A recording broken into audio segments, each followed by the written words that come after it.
Okay. I'm not going anywhere today.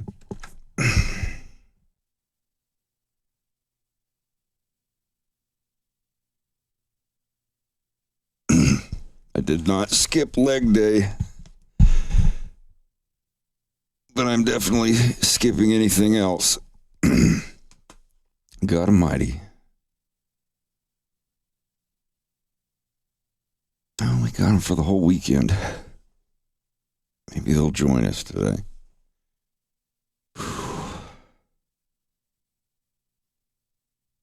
Hey, right on.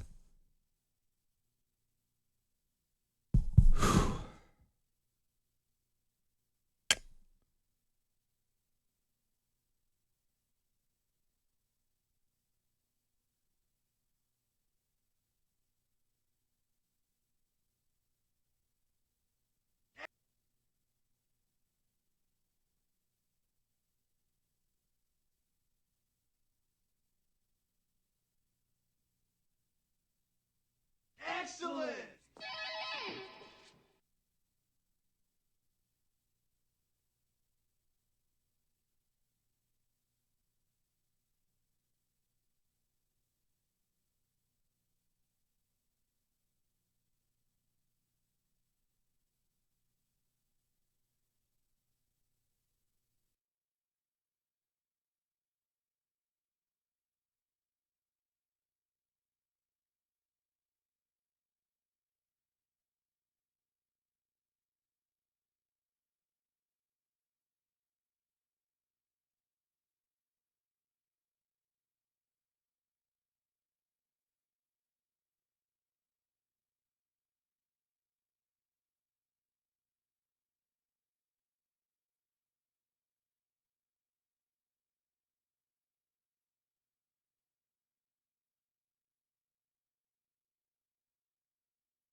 I think we're here. There we go. Sorry, I'm checking stuff before I get started on here. I think we're here.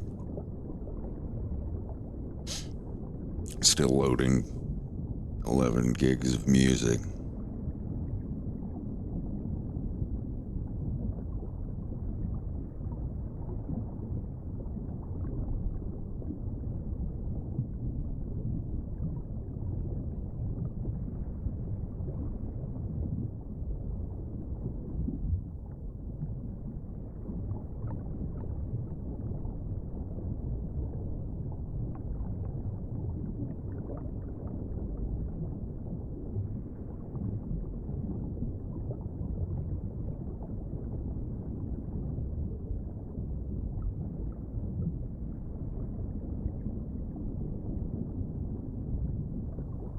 Message.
All right.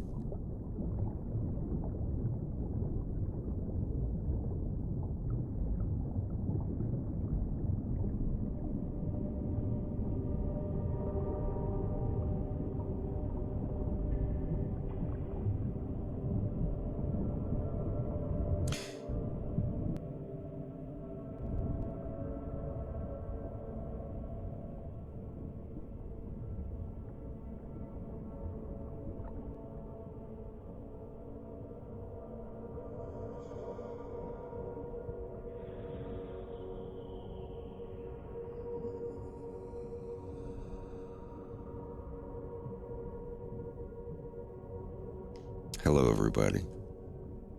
I think we're on day 3. Yeah. Just checking. Yeah. That's what it says.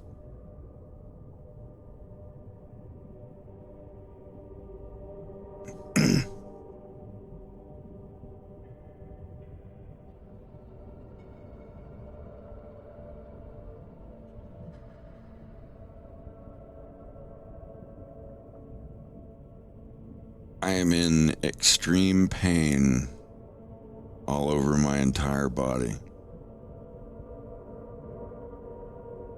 It sucks.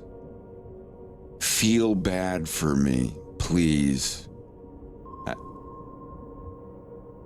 I'm not prepared for another submarine.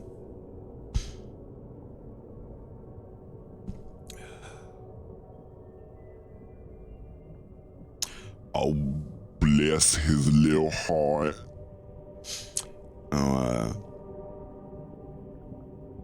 I am on like 3 really hard days of the gym. Even like the bottoms of the soles of my feet hurt. We did the calf press. I did a full leg day, and I'm not asking you to feel sorry for me. It's just holy shit. I feel like I was run over by a slow truck. Core, cardio, arms, legs, shoulders, everything. After not going for several months, but I'm back in the swing. Back several months ago when I was going, if I did all of this, I wouldn't have even noticed it.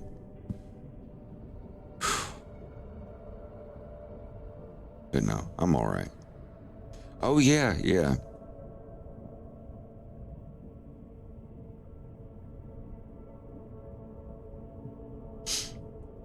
No, I can do any amount of stretching, but once I get on the thigh abductor and the thigh adductor, holy shit. It just guarantees that your next day is gonna suck.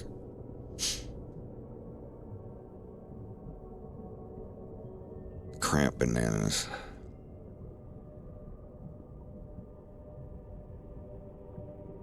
I'm sore. We'll get into that. Yes, I'm setting up a scene where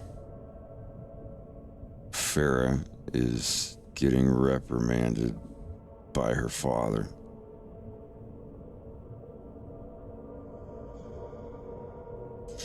Oh, get out of here, girl. I'm tired of looking at you.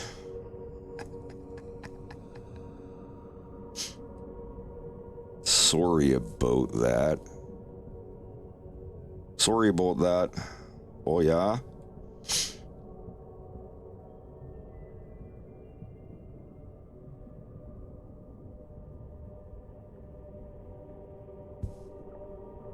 I think I can set up one more camera angle here.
my man.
Urkla TV, thank you for the sub. Miziaru, thank you for the sub. Sorry if I missed those.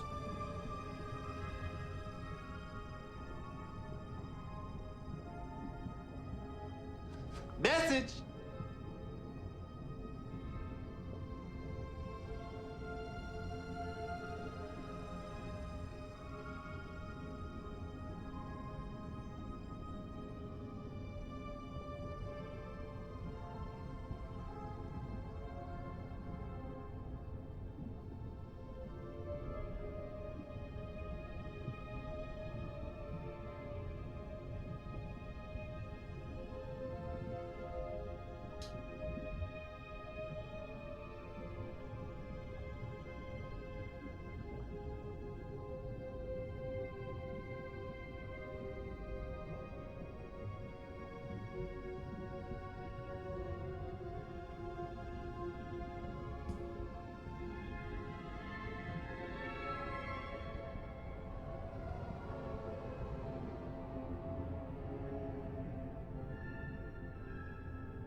Excellent.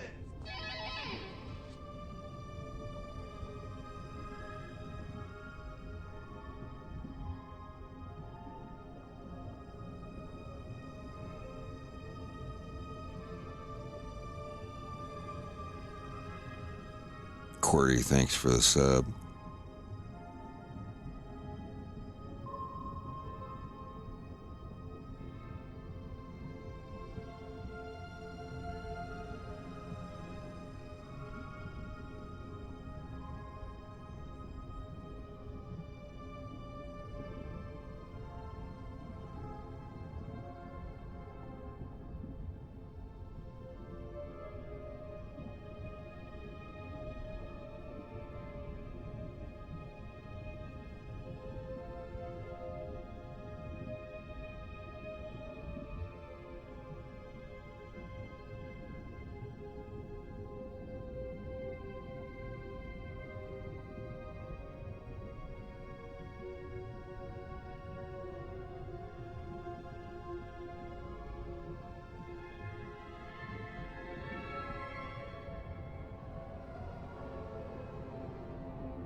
Excellent.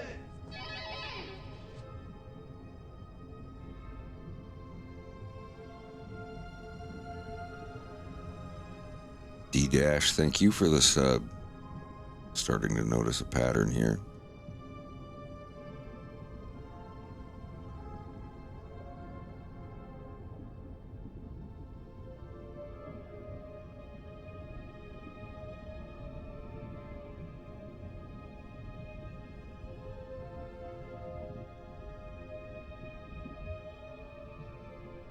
My man.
Yep, I will start on the campaign for the Wolfgang Seamus plush as soon as everyone has their Reese plush sent out.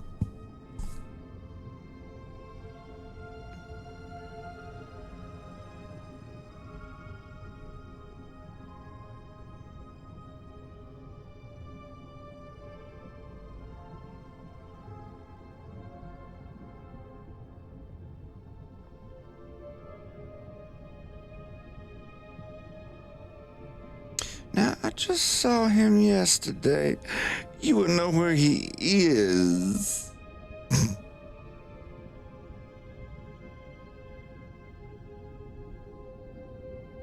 Fair, honey, you know I can't think of a single time in 55 years that an O'Donnell has not royally fucked up everything around him.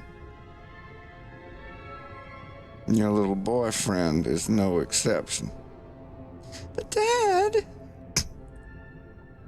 Go on, get out of here, girl. I'm tired of looking at you.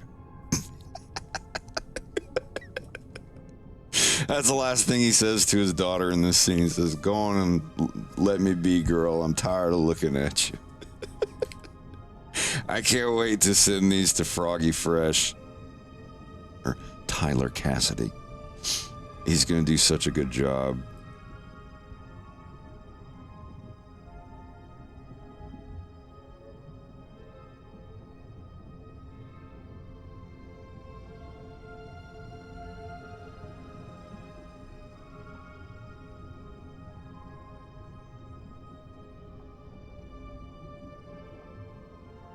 Excellent!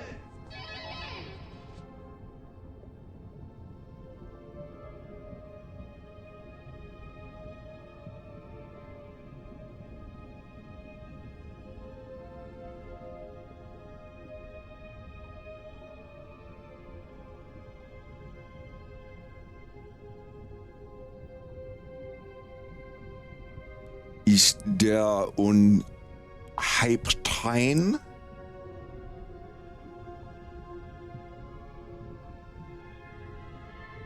Yeah, I'm not really, I'm not doing the thing like Zootopia where certain species of animals are only like 5 inches tall and stuff like that. They're all humanoid people.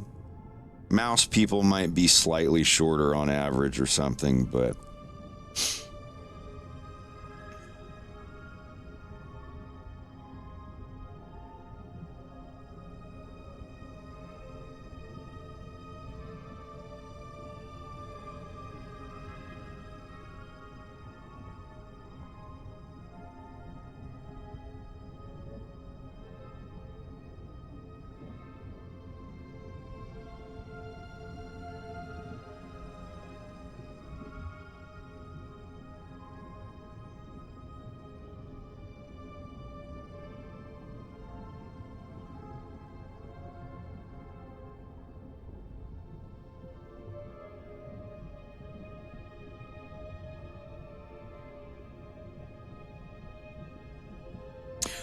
Hyputoren.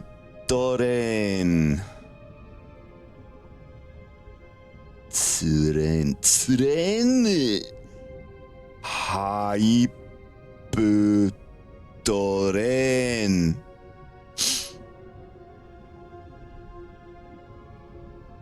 Is that a hypertrain? それはハイパルトレンですか?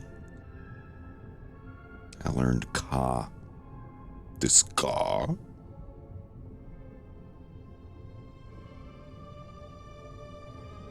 Sore wa okami fafa desu ka? Is wolf fluffy? Excellent! Is that fluffy wolf? Is that a fluffy wolf? Лис в лесу. Очень много спасибо вам. Excellent! Большое спасибо вам. Простите меня. Поддержку за Juniper Beast. Archmage Magenta. Donnie the Dingo. Мебл. Excellent. Полопал. Thank you, thank you. Excellent.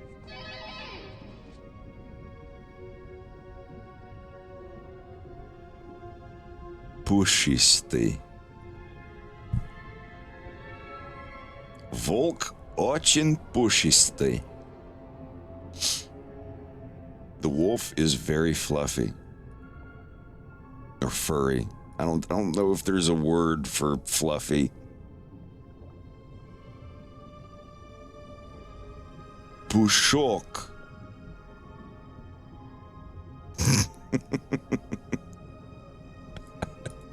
Я точно не знаю, как сказать это. Но...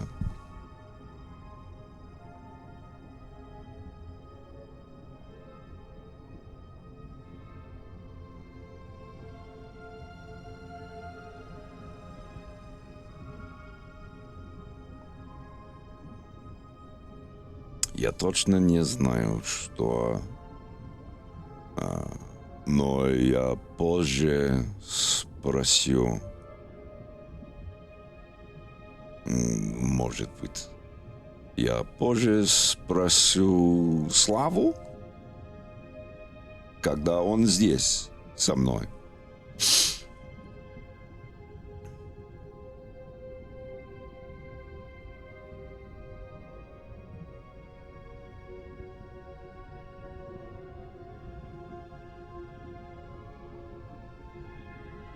You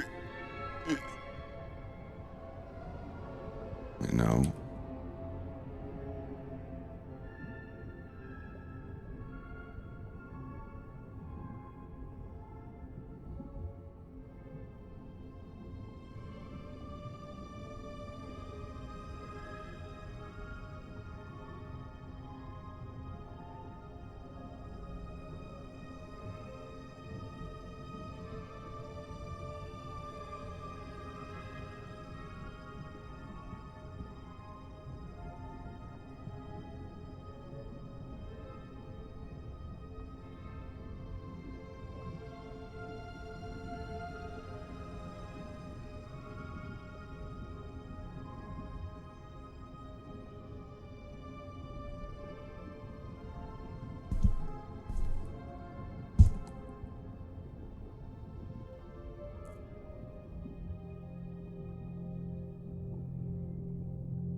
Fafa ırıfı.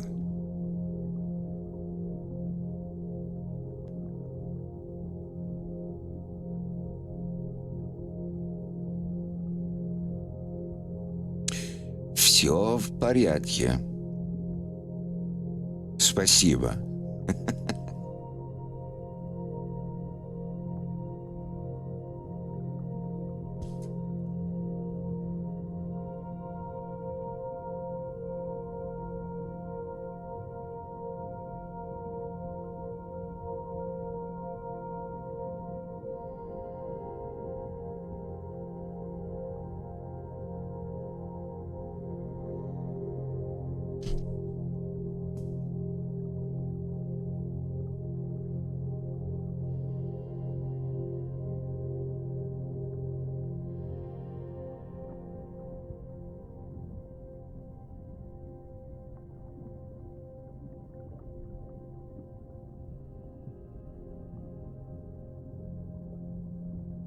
Ну, сейчас я учусь говорить по-японски, но иногда все еще учу русский.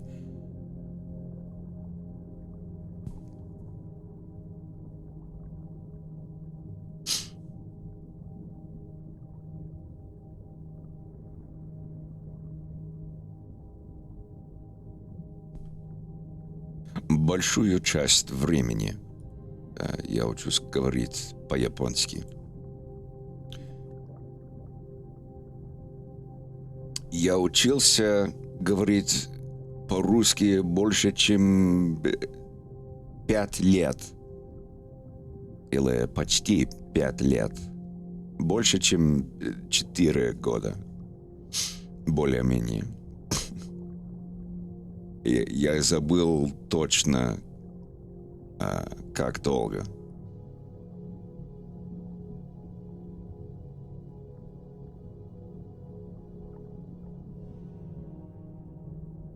Спасибо.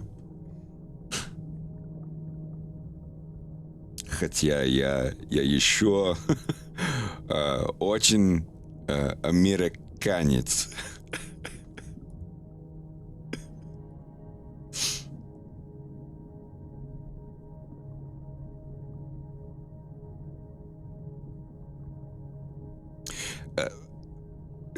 Моя грамматика не очень хорошая, но я еще пытаюсь. И мой словарный запас еще слишком маленький. Слишком маленький.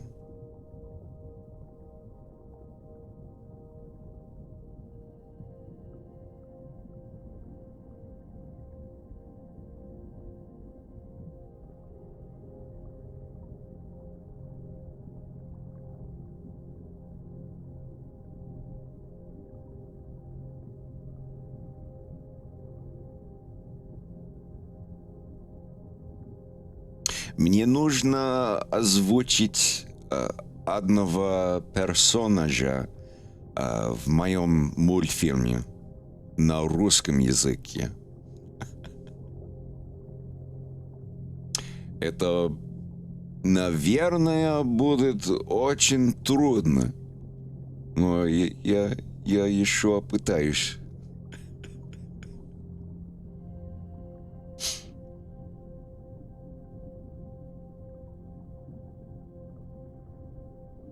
Мне тоже.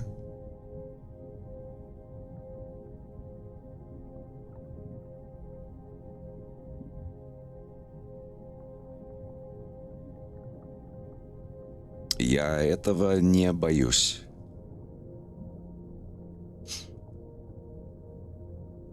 Это Леон. Леон Повалский.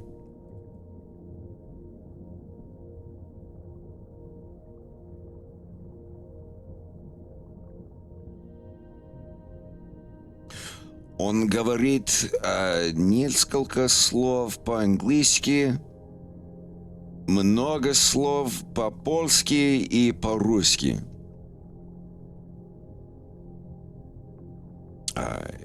Его папа говорит по-польски, и его мама говорит по-русски. Поэтому Леон говорит оба языка.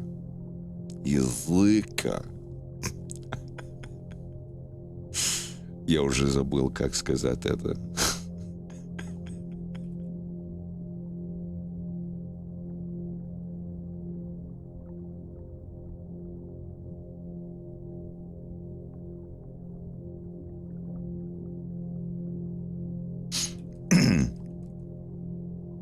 Здесь волк говорит Леону по-английски. Леон, как сказать по-русски?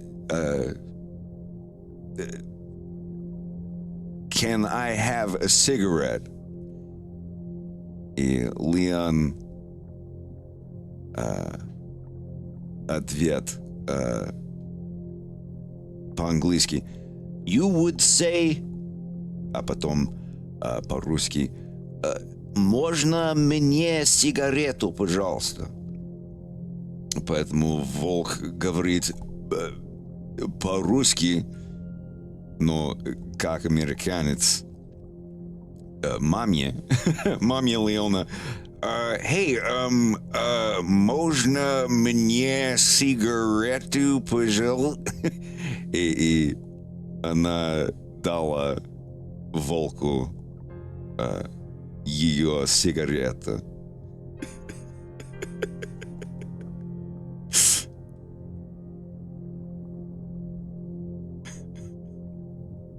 Anyway, I don't want to get too distracted.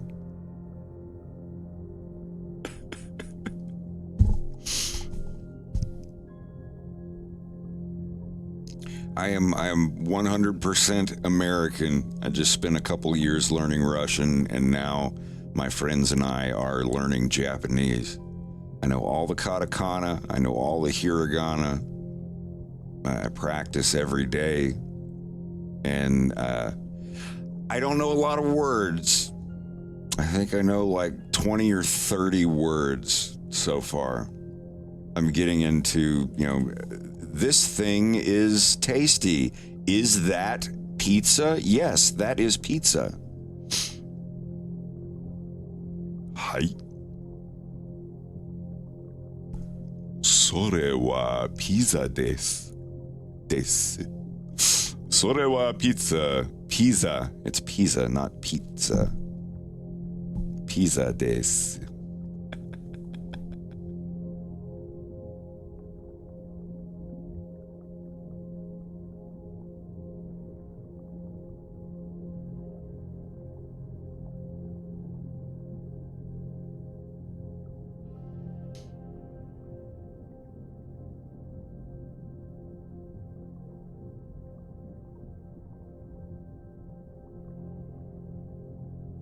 I think it goes the same way with American food as well.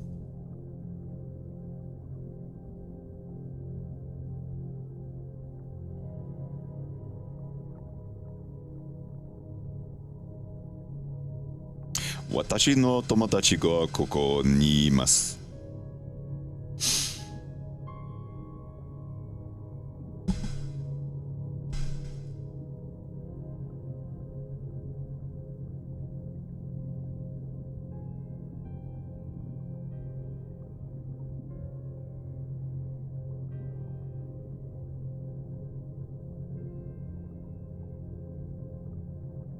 Sorashia. Yeah. I think this will work. It did not save her fucking frames. God dang it.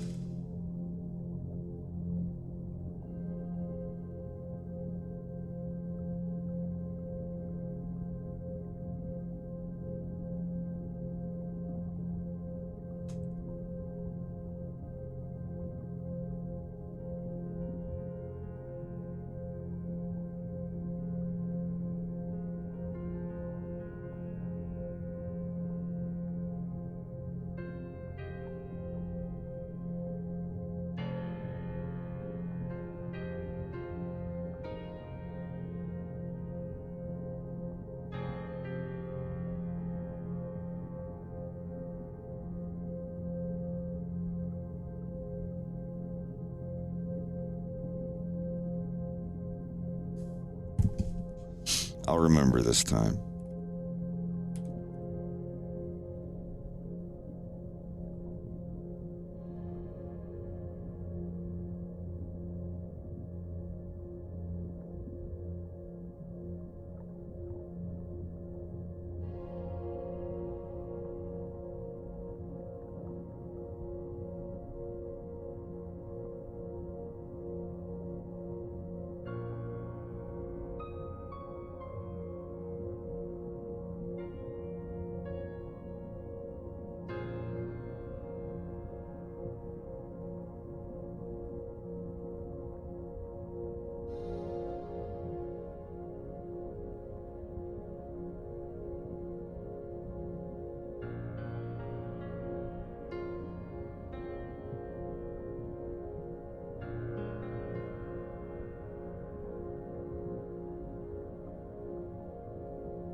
Yeah, they're halfway there in only like 3 days. I hope the rest come through. I'd like to notify everyone, my dear friends, Jason, the creator of Star Fox Event Horizon, and Estelle Ellis, the voice actress for Crystal in Star Fox Adventures, are collaborating to make a plush of her Sona, basically, Christelle, going through the same pipeline as the Reese plush.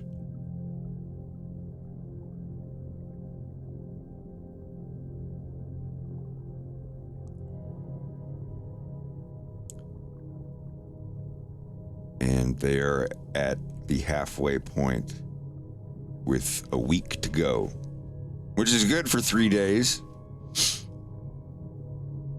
A little less than 3 days, I think, something like that. All you got to pledge today is $2, and they will take out the $27.99 plus shipping and stuff on August 26th. If it fails, you get your $2 back.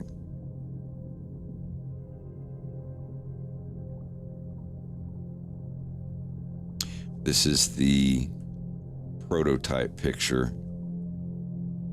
If this campaign launches, or I mean, if this one succeeds, they will go into the pre-order campaign and they will actually make a plush prototype of what you see here.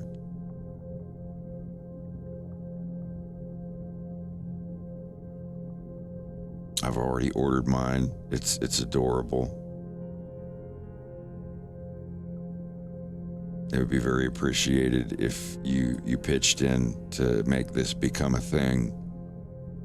And it will. It just needs the other half in the next 7 days. So I think that's great.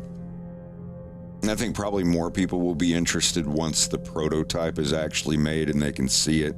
Because that's the tough part, is the not having an actual prototype to go off of. Like for my Reese plush, I had to just make a little 3D model of kind of what it looked like.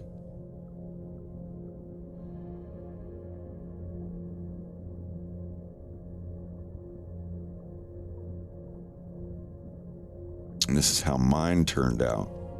The Reese plush is sold out. It's closed. I won't be doing a second run, but I did order 20 of them for myself.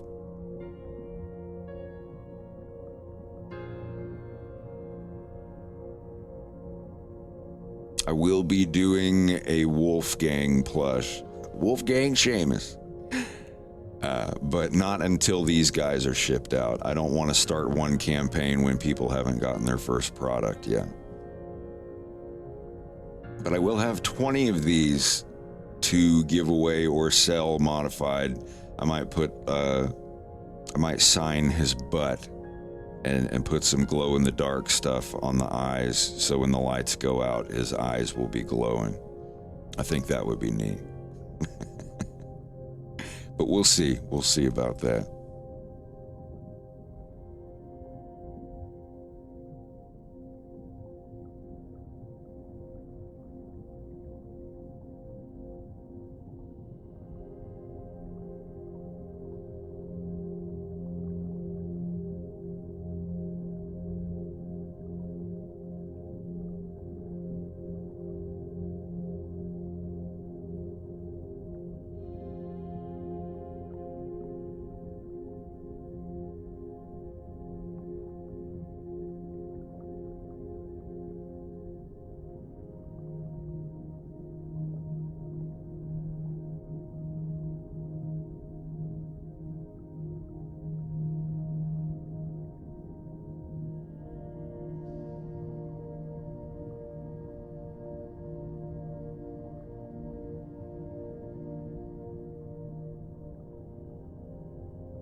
An obscure Javier reference? Who's Javier? Javier Bardem?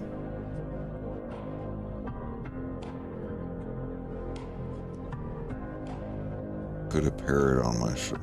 Oh, Javier! So wow, that like right over my head. My bad. There were, yeah. I still hop back on that to see how many views it's got.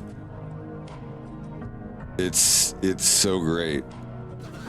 It's almost hit 1,000 views. I'm gonna have to play it again now. You've triggered me. I'm triggered. Yeah, this is, I found this through Hank Trill.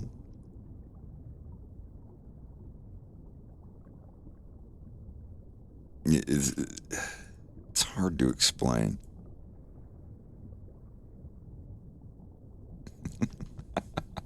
Do I have it on my computer?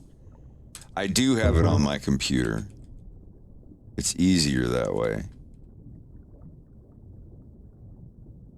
Because I can crop it, you know.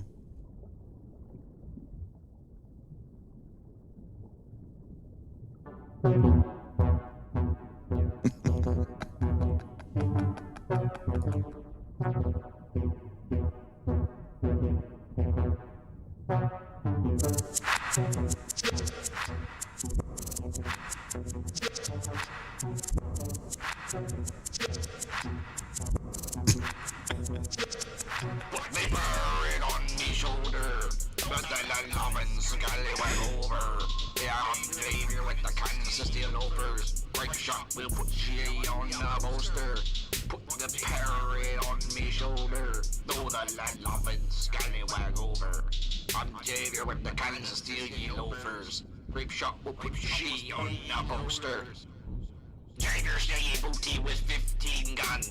I am not Jager, without me 15 fun. It's true. Jager staying booty with 15 guns. Me not Jager, no 15 funds. All me ever do is plunder. Though the traitor over yonder. Kill him. All me ever do is plunder. Though the traitor over yonder. Kill my enemies. Lace the wench with gunpowder. No laws for the wicked. On the water. Lace the wench with gunpowder. No laws for the wicked on the water. The 7 seas belong to me. Run me, Javier fiend. The 7 seas belong to me. Run making me, Javier a fiend. Put the parrot on me shoulder. Throw that land-loving scallywag over. I'm Javier Wood with the Kansas City loafers. Rape shop will put G on the poster. Put the parrot on me shoulder. Throw that land-loving scallywag over. I'm Javier with the Kansas City loafers. Rape shop will put G on the poster.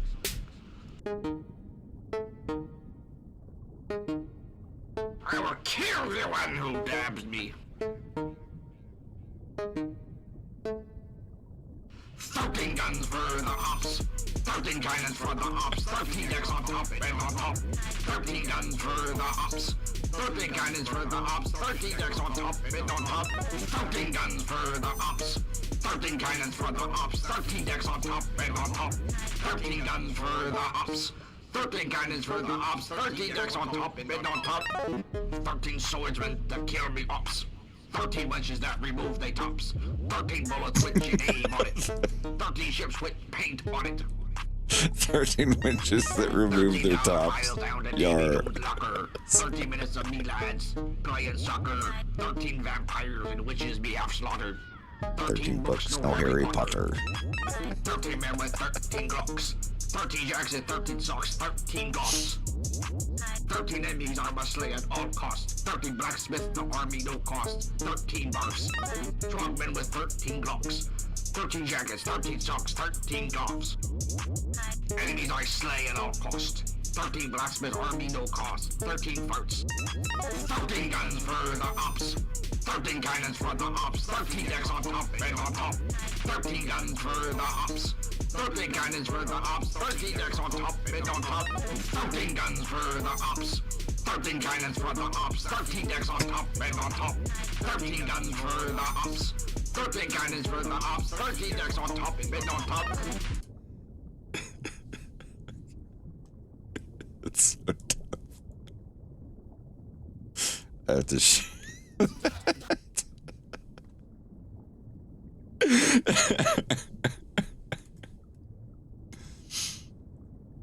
Anywho.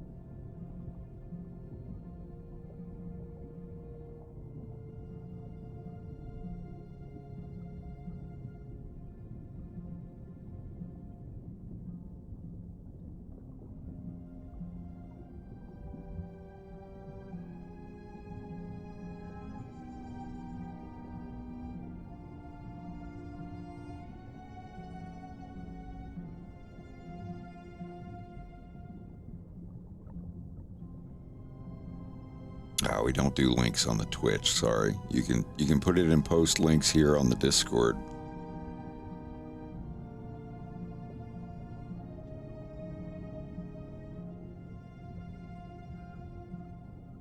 I've had other people in the same situation. That's what I say. Like if you, and besides, you put it here on the Twitch, like 30 people are gonna see it. You put it in post links here on the Discord, a whole lot more than that will.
go grab a drink. I will BRB.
I won't puppy come under the desk.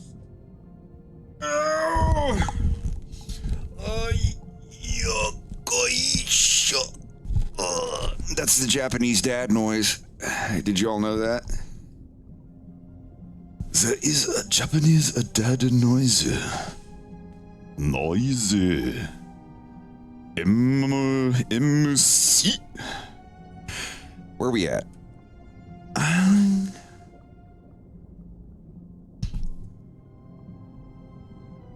Yeah, the puppy wouldn't come out from under the desk.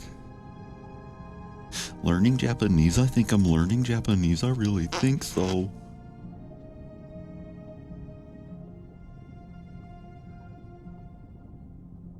Let me finish. Fair.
Hello, hello.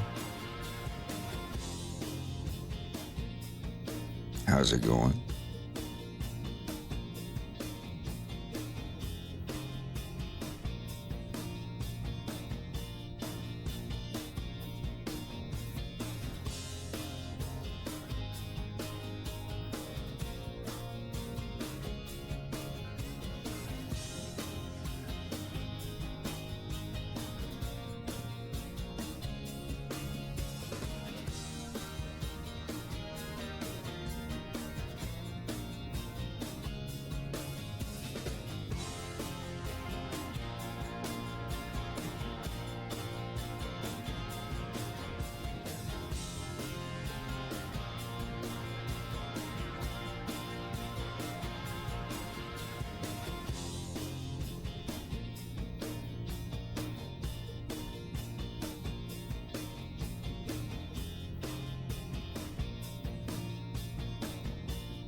Tony Lord Makey, thank you for the sub. Much appreciated. Gifting to Nicole Dragonfly. Do it. Thank you, thank you.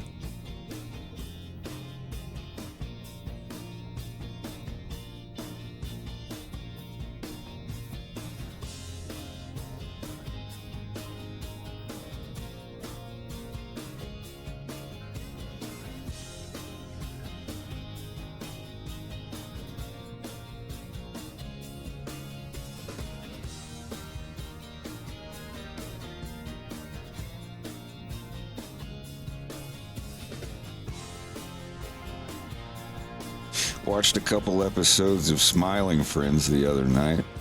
That was pretty good.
Damn, I want some tiramisu ice cream.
Hello, Nim and friends. This is your first time here. I'm Fred. I'm Give him working to me. on a... Or that would work.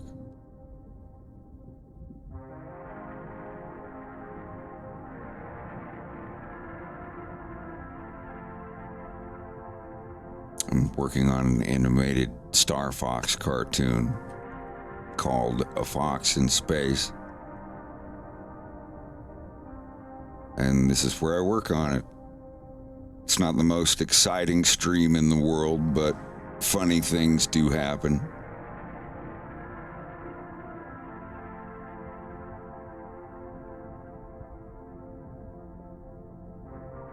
Hey, Star Fox. I just wanted to reach out and request a ceasefire for...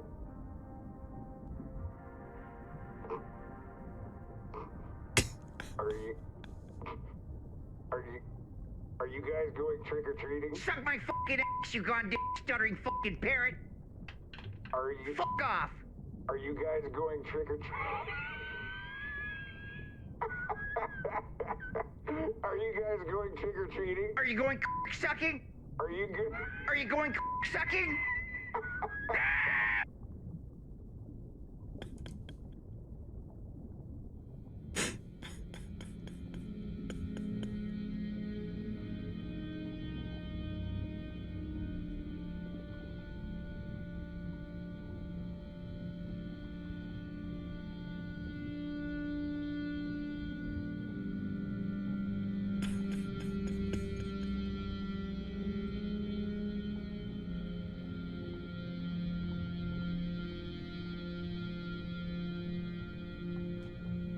I should put these on, but that's okay.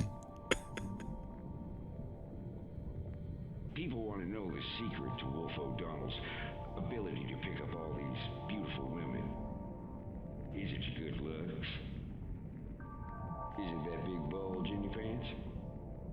Could be that fancy car you drive. Bet I lease and change every other year, but y'all don't need to know that.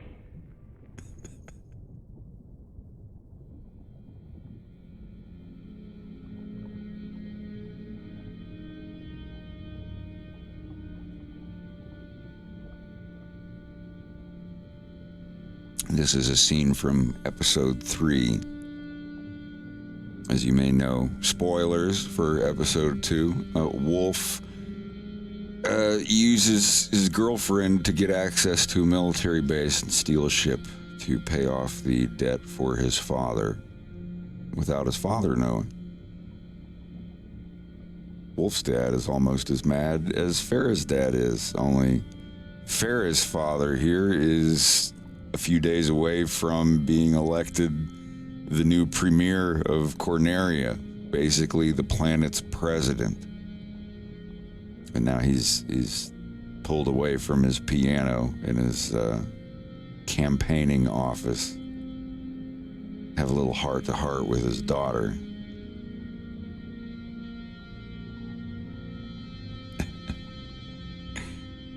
All right, well, have a good rest of your evening.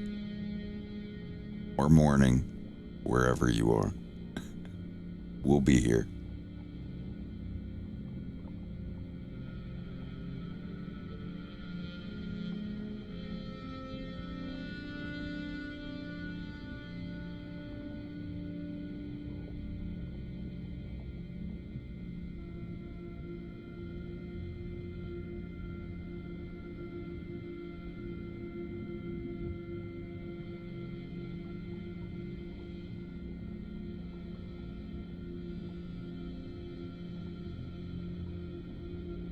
Well, thank you.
Oh, no, I haven't seen too much on the Unreal Engine. I really don't know anything about it.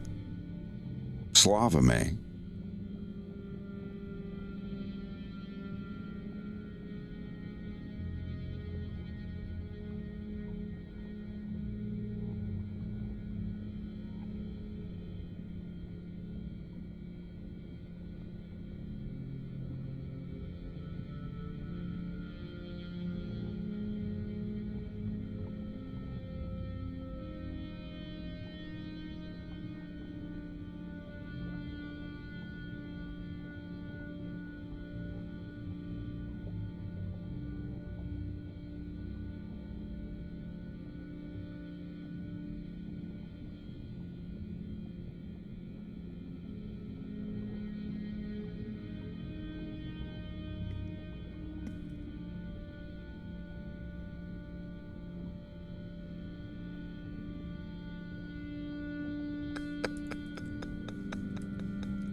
A whitelist and a blacklist. I know, like, whitelisting servers for video games and stuff like that.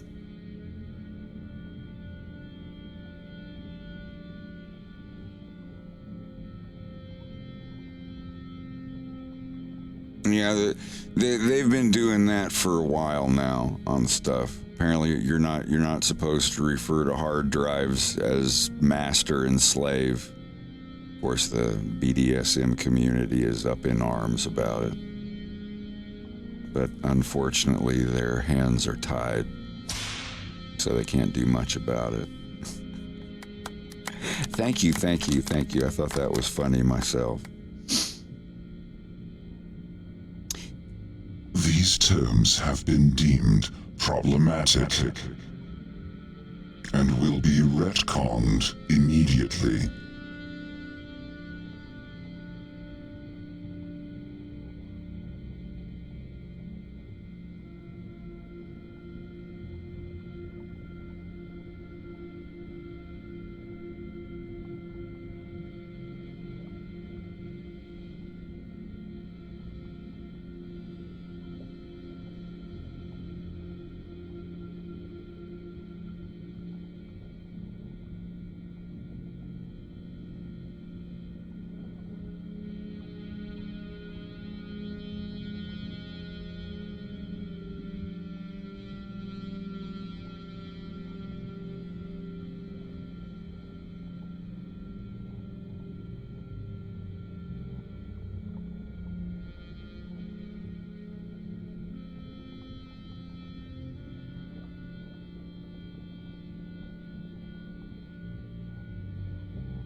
They're not allowing the word. Yeah, well.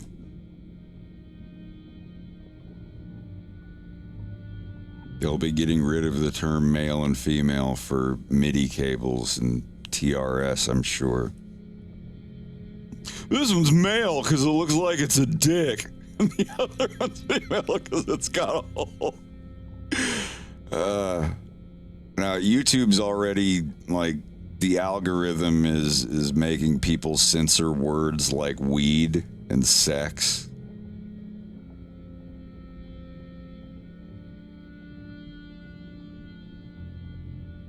Yeah, I don't know.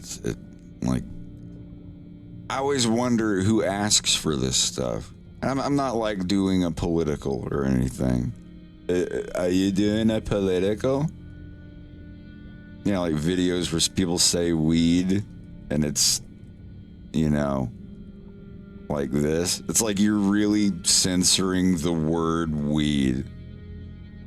I heard like a 62-year-old YouTuber guy refer to someone getting killed as getting unalived the other day. And it's just like, dude, someone's got to dig their heel into the mud and stop getting pushed back on this stuff because it's really stupid. People being like, oh, it's millennials and Gen Z. Like, no, everybody's doing it. I've seen people in their fucking 60s being like, yes, and yesterday a young man was unalived by the police and blah, blah, blah. I'm just like, dude, you... Yeah.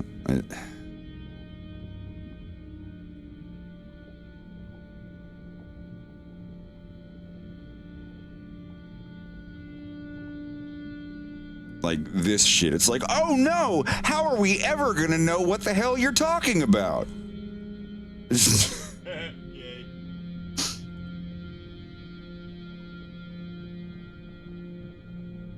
remember kids in the 90s, they were like, yo, I will never wear your decals on my body. Stop putting labels on me. I'm not a walking advertisement. And now it's, I'm this, and this, and a quarter quasi that, and don't forget to click like and subscribe and ring the bell and use discount code FARTBUTTFINGER69 to get 20% off your next order from HelloFresh.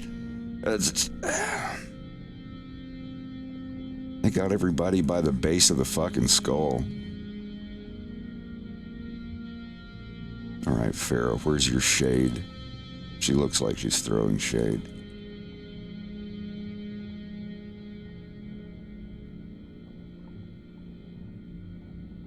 I'm one of those people that has friends on all sides of the political spectrum, and I couldn't give a shit less who anybody votes for.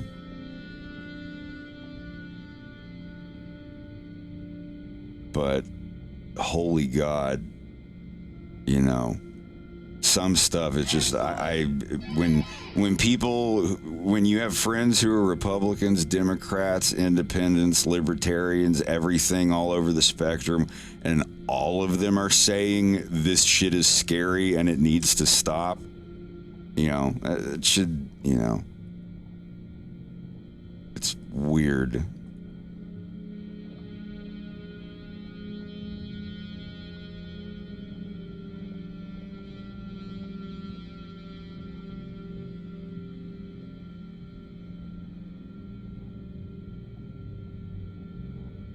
YouTube and just Google AdSense, really.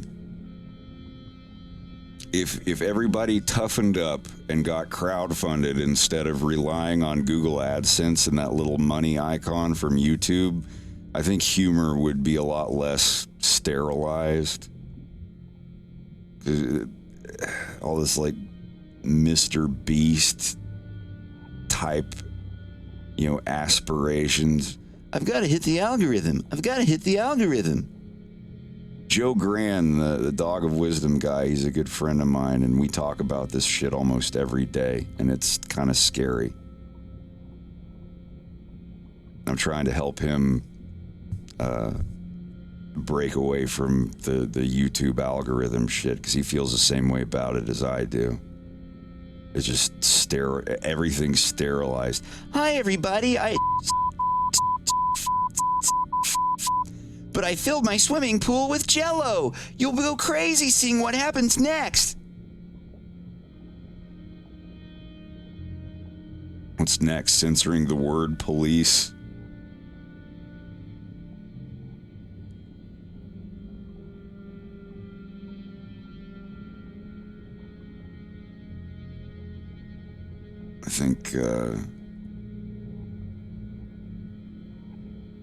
I think critical thinking is going to be a dirty term in the future. Nuance is going to be I don't watch comedy with nuance. Nuance is just a code word for dog whistling. Yeah. I want my comedy plain and stupid, because anything else could be a dog whistle for something problematic that isn't censored. Yeah, there's already people talking like that.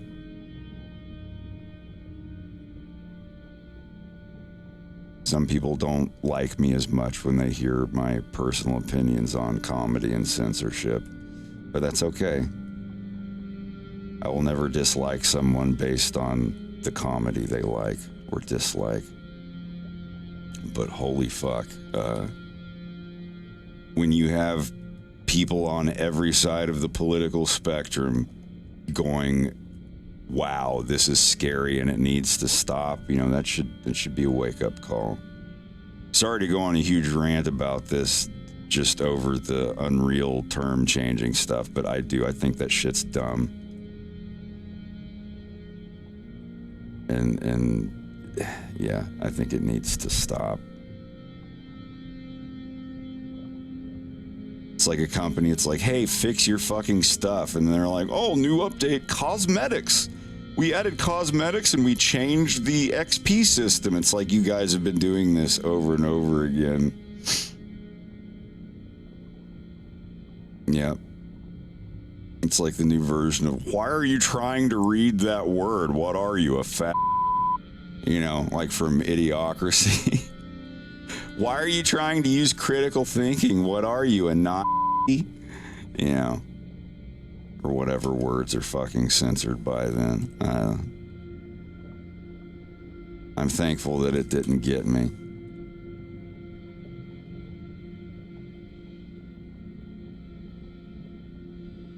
I'm digging up, person involved in famous cartoon series said something edgy on Twitter back in 2009. We need to ruin their life. There's a couple people going through that shit right now. I won't stir it up, but a couple of very, very big, famous indie animation series. There are people like trying to ruin the people's lives on the internet because they said something edgy 10 years ago. Lame. Really lame. And those people don't really care. The only reason they do that is because they want more attention on their Twitter account. Like, nobody likes my art. Let me go find a famous artist and see if I can find something edgy they said 10 years ago. Oh, I found something. They made a joke about gay people in 2007. Time to get more hits on my Twitter account. And then they get, like 10 people going, oh, that's so bad. I'm never going to watch this series again. And it never takes off because real people don't give a shit about witch hunts. It's always right when an animated series takes off and starts getting famous. They're like, oh, they're getting success. I have to stop it with something edgy and funny they did 20 years ago that is problematic now. It's super lame.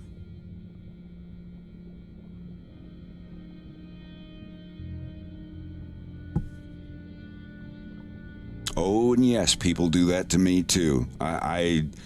Anytime that my cartoon starts gaining relevancy over a new clip that I worked really hard on, there's always like 5 really loud, angry people on Twitter that try to bring up my edgy videos from when I was a teenager.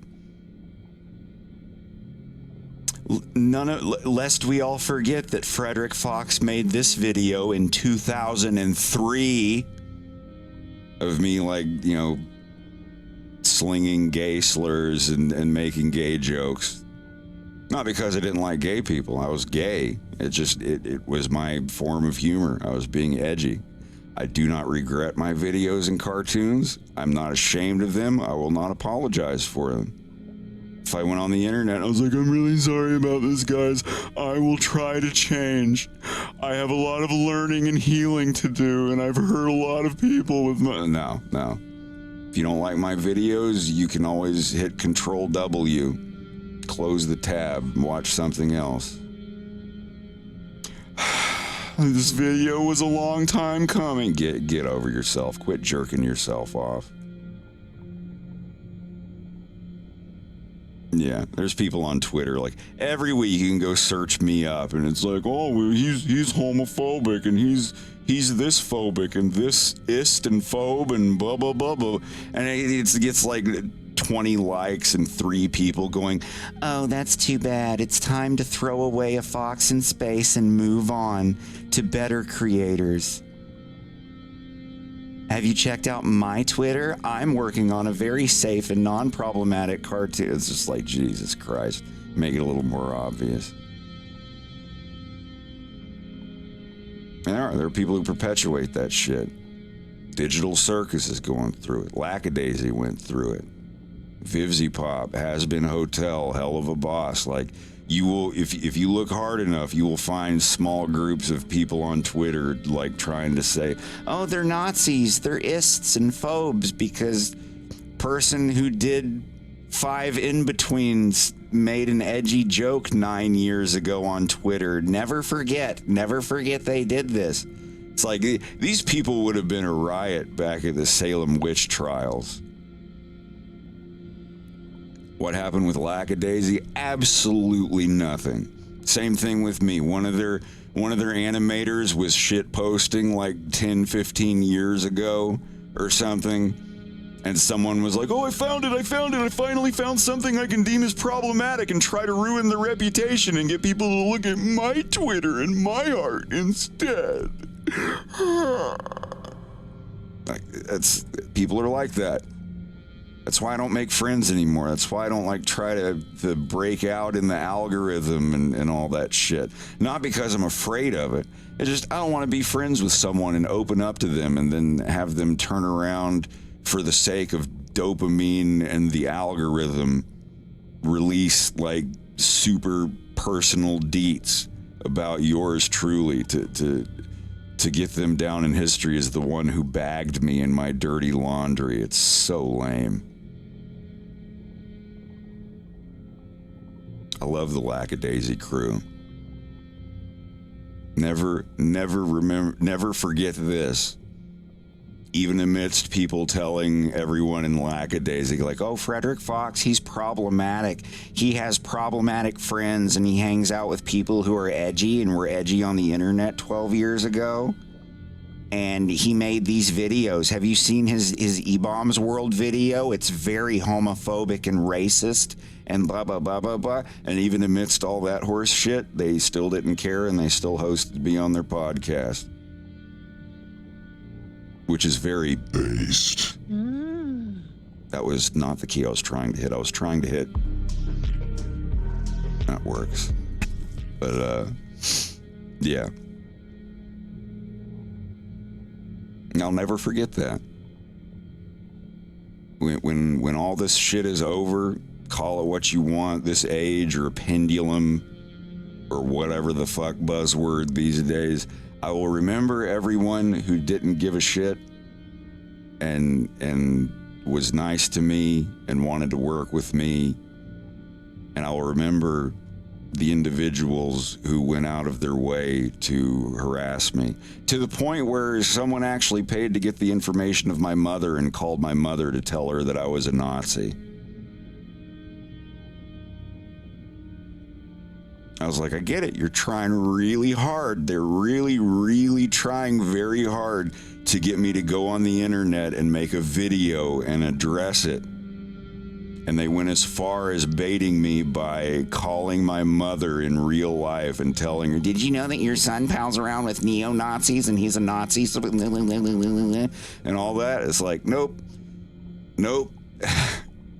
I'm going to giggle about it on my live stream. And that's as far as it's going to go. I'm not going to make a ukulele video.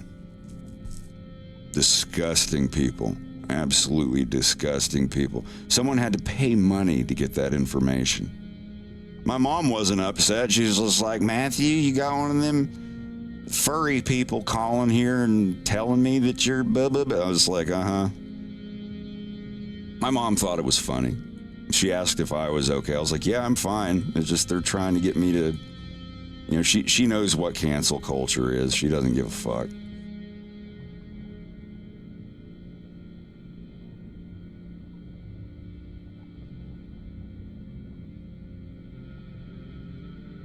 But yeah, like that don't worry about me. That shit doesn't bother me. I'm 100% transparent with anybody. If anybody hears something about me or like, I heard you made this video where you made fun of gay people and blah, blah, blah. It's like, well, thank you for reaching out instead of just blocking me and going, oh, thing is true. That's too bad. Bye, Fred. You know, it's so petty. But I will never be like that. Oh, I found out one of my friends voted for this person instead of that person. Well, dropped. Bye. Like, I don't give a fuck. I don't give a fuck who you voted for. I don't give a shit what school you go to.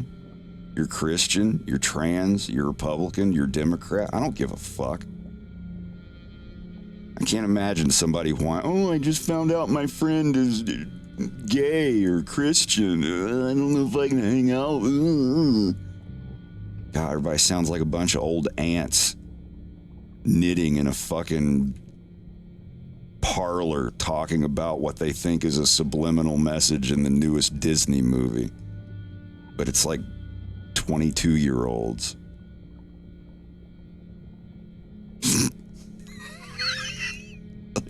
Oh no, did you know they said this word on this TV show? Oh, we need to boycott them. Yeah, sound like a bunch of old grannies. But they're all like 22 and crying on the internet. It's weird. But yeah, as I was saying, I will never disown a friend for anything like that.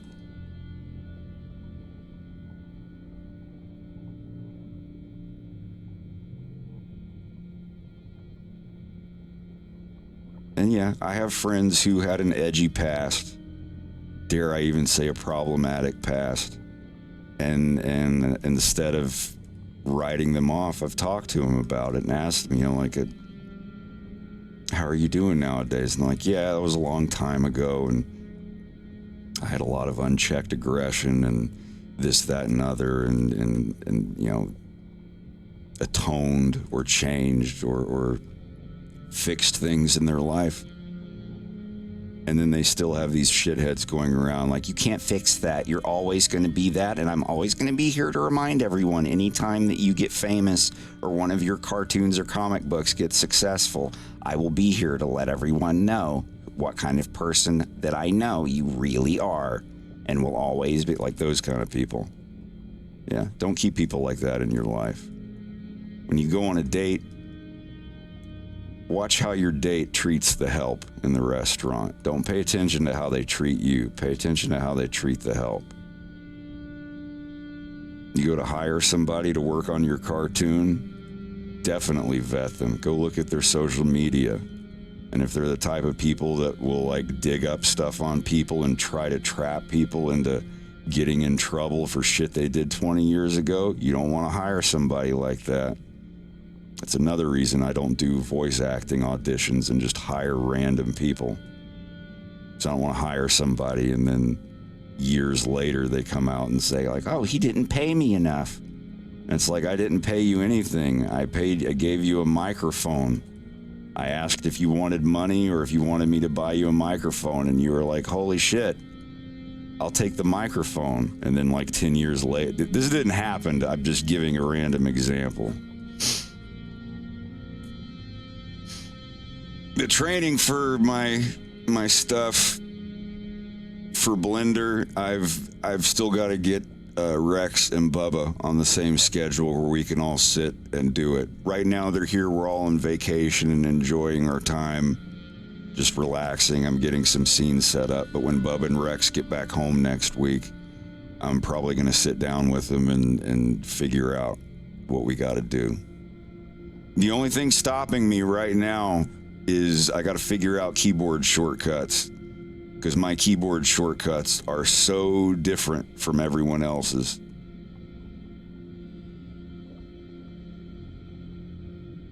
But I'm on track to start that. But yeah, like I was saying, I will never do that to someone. I mean, yeah, there are certain crimes that if you commit certain crimes, I'll be like, yeah, dude, that's fucked up. I can't talk to you anymore. But, you said something edgy on the internet 10 years ago. I don't fucking care. So I feel like, did you know that he said this on the internet back in 2011? I was like, yeah, and they immediately go from warning me about them to warning me that that person is going to make my life shitty. You got to stay away from people like that, and don't let that be normalized no matter what.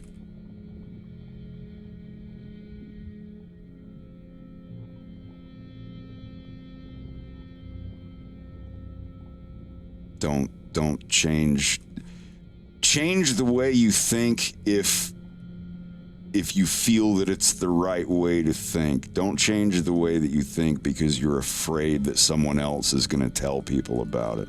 That's fucking lame. I don't know.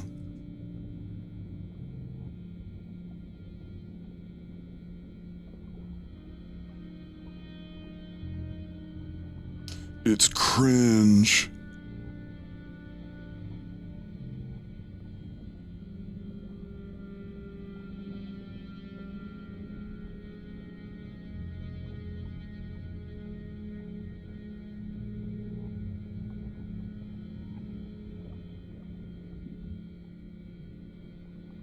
But always be prepared for that. There are always going to be people on the internet who will get mad at you being successful and try to ruin your life in some way. There will always be someone on the internet that if they have your mother's phone number, they will call her and say Twitter things about you. I just don't engage. I don't engage any of those people.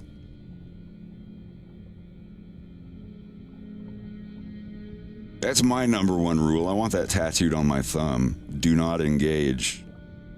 Just anytime I go to use my keyboard, I look down and see my thumb, and it just has DNE under my thumb knuckle. It's like, oh yeah, I shouldn't engage these people. Because that's what they want. They don't have any Twitter followers because they're not really that good at what they do. Either that or they're very, very mediocre and do the same thing that a million other people do. So, they're like, I need more traffic. Time to get controversial. It's just not good for your brain. It's not good for your spirit.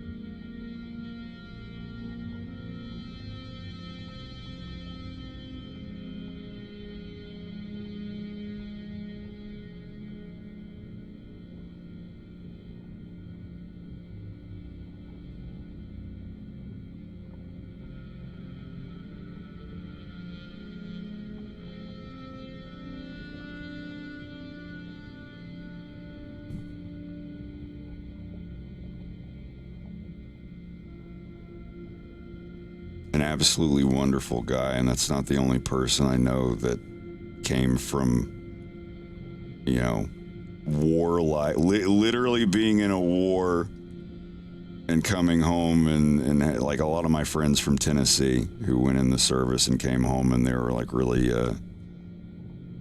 way out on that kind of limb.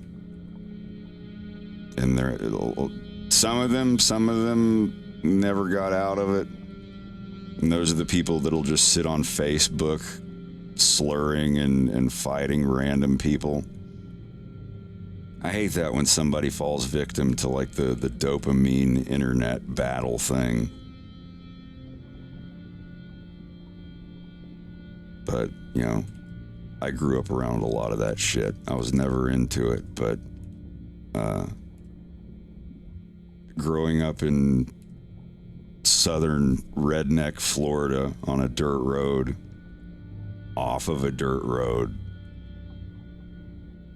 and you know, I won't get into specifics and stuff, but you know, you can get away from that stuff. But the most important thing, which is the responsibility of other people, is when someone is seeing that the way they're going is a bad idea and they start to change, leave them the fuck alone. Leave them the fuck alone and let them go through their change. Don't be there over their shoulder shaming them every step of the way, because the only reason that people do that shit is to get like affirmation dopamine. Look what I'm doing, I'm putting it to them. You're like, yeah, don't do that. That's disgusting behavior. If someone is turning things around and trying to be a better person and trying to get away from stuff, leave them the fuck alone. You don't have to go and remind everyone and threaten other people. Don't be friends with this person or I'm going to add you to the list. That is cringe tier behavior. It's not very based at all. No. And someone's got to be friends with those people and keep them encouraged to live a mentally healthy lifestyle. A lot of these people are hooked on having enemies. They'll see someone who was a shitty person or, you know, edgy or whatever, and they're like, I don't want to do this anymore. Like, well, it doesn't matter. You did it, and you're always going to be that thing. Don't try to not be my enemy. I gots to have my enemies. Yeah, the people that, you know, if they didn't have enemies, then they would have no reason to get on the internet in the morning. It's just very unhealthy behavior. And I do believe that that's the cause of some kinds of cancer. Maybe not a direct cause, but definitely a catalyst.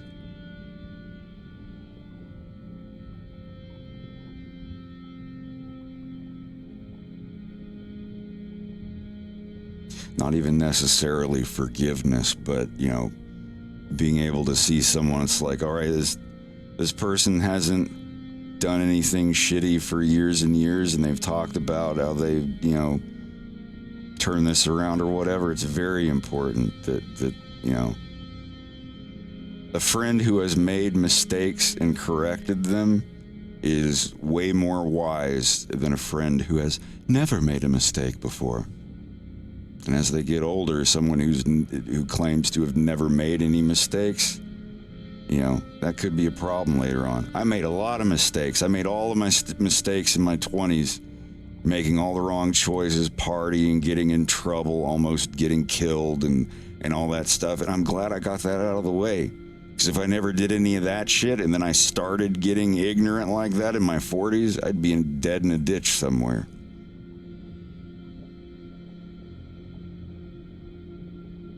I cherish my friends who have, like, been at the edge of the abyss and walked away from it and been like, yeah, that sucks. I don't want to do that.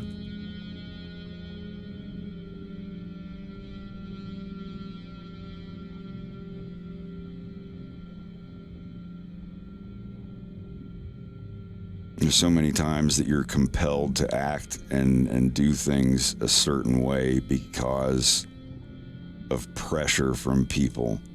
on the internet. And it's not even like, oh, I don't want to do this. It's if I do this, then so-and-so will tell people about it, and I'll look like, and I'll have to ukulele. I'll have to ukulele up. It's just, I'm not going to be pushed by people like that. And honestly, if it is something unimportant and lame that people don't give a shit about, and you don't engage with those people threatening you, it goes away in like a week. Sure, the message will always be on the internet, but you can go on and check it and be like, oh, hey, it's, you know, a month ago it had 20 likes, and this month it has 21 likes. Like, nobody's looking at that shit. No one gives a shit. Like, there are people going after the Has-Been Hotel people. They're like, all the characters are queer-coded and they're in hell. That means the creators think that all the people in hell are gay people. It's like, who really reads this shit? It's like, you know, and you look at the people's accounts, like, I'm an aspiring animator and nobody likes my stuff.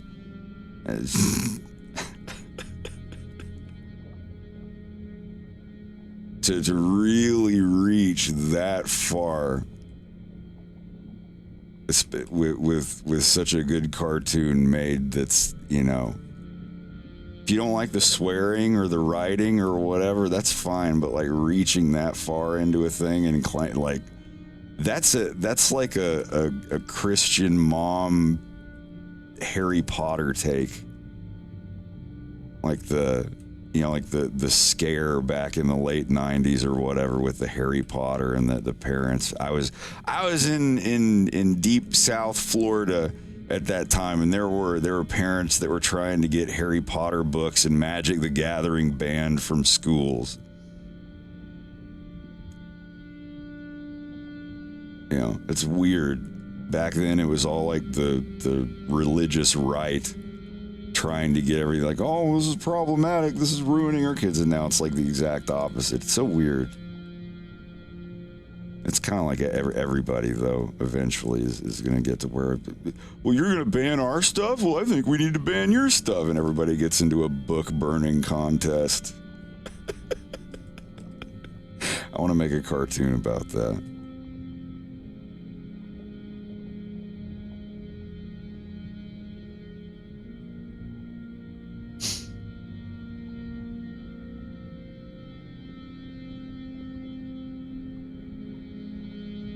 My mom is very, very conservative Christian, and even she saw it. She's like, they're wanting to ban a card game?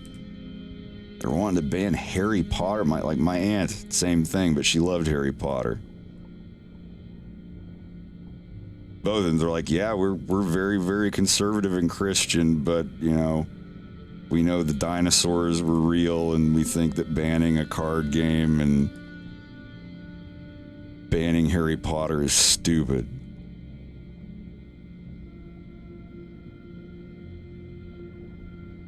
My whole family was very, like, Southern conservative Christian growing up, but my mom did not give a shit about me playing violent video games or making cartoons about, you know, slaying demons or anything. Like, oh, it's devilish, get that out of it. Like, no, they were never like that.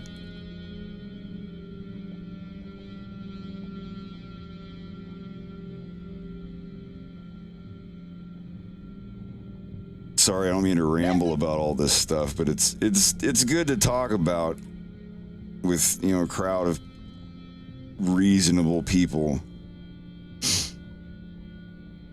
But no, like the Harry Potter thing back in the day was because it was like wizards and magic and stuff.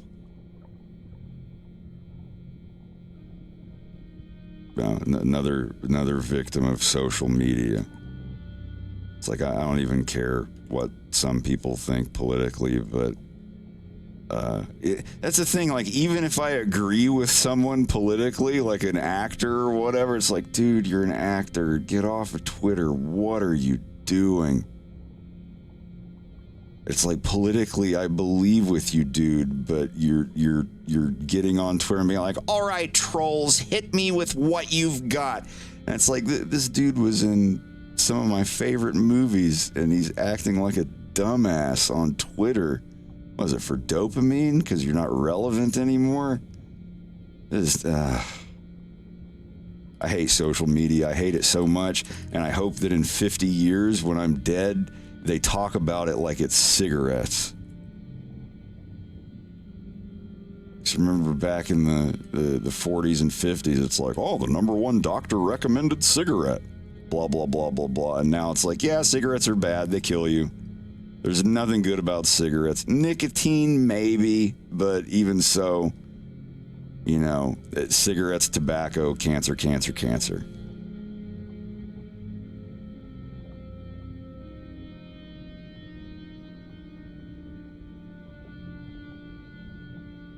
Social media is, I'm going to go ahead and say it, social media is retarding the human race.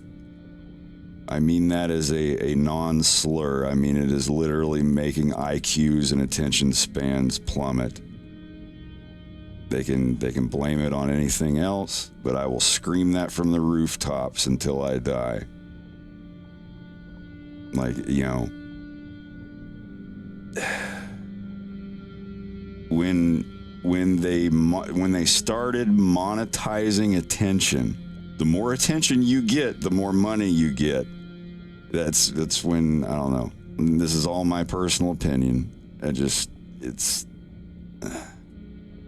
think it's a lot of people's personal opinions, but no one wants to talk about it or make a video because it's not worth their time, because it won't hit the algorithm. Any videos talking about how social media is bad, YouTube pinches the hose. HOSE. Oh, Lord.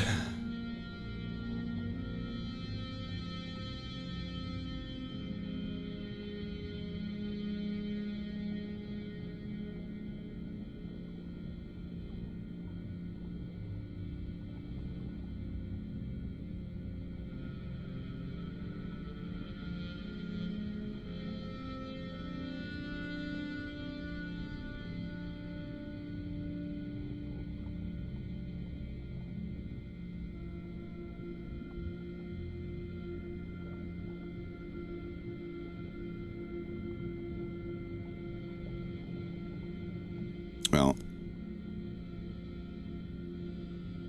yeah, Joe has a good point. People have the ability to pull away. They just don't bother.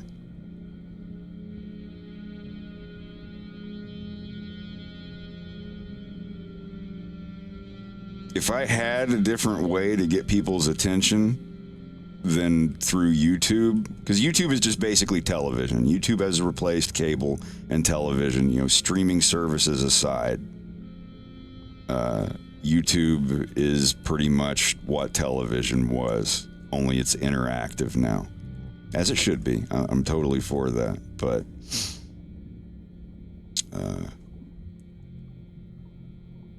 if I had some other way to keep letting people know, hey, this is my cartoon and this is my Patreon and all that, I would leave YouTube. I would never use it again.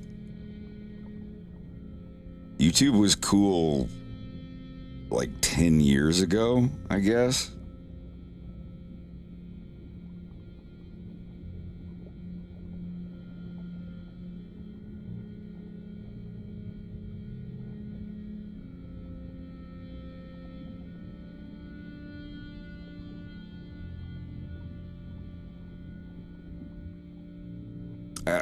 I believe that the peak of mankind was 2005. Not because YouTube came out, that's a coincidence, possibly, but I think the invention of the smartphone is when we started on the decline. When all of the people that called me a fat for using the internet started using the internet, it just... I don't know, because 2006 is when the iPhone came out, right? and it normalized being on the internet. I know Palm Pilots were a thing, but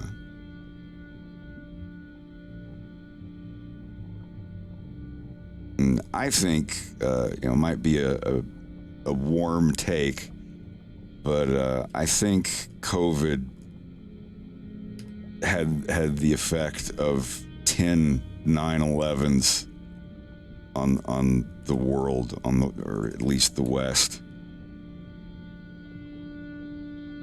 I don't care. Like, vaccine, no vaccine, COVID, no COVID, vaccine. Are you anti? Are you pro, anti? Yeah, like that was the final push, while also keeping us caged up indoors. It just, like, it turned everyone frothy and rabid. And if you think people hated each other post 2016, COVID just compounded it. It was super lame. All my favorite stores run by my favorite little grannies, little old guys that have been in business for like 40 years. Every single one of them closed down. 100% of them closed down. They lost all their business, and all of the big dudes got to stay in business and made so much more money. So I lived in Calais, Maine when COVID became a big thing, or when it started, and all of the little cool stores that had been open for tourists for like 40 years, every single one of them closed down from 2020 to 2021. It's like, oh, where did the such and such store? Oh, they retired, they went out of business. Yeah, that was like 10 9/11s in terms of like changing policy and businesses and stuff. I'm not gauging like the evil or the people who got killed or whatever. I just mean like it 9/11 happened. It's like, oh, we're going to war, and getting on an airplane sucks now. COVID, like everything fucking changed. Good God. I still feel like it's 2019. I still feel like we're about to get into the 2020s. I don't know why exactly.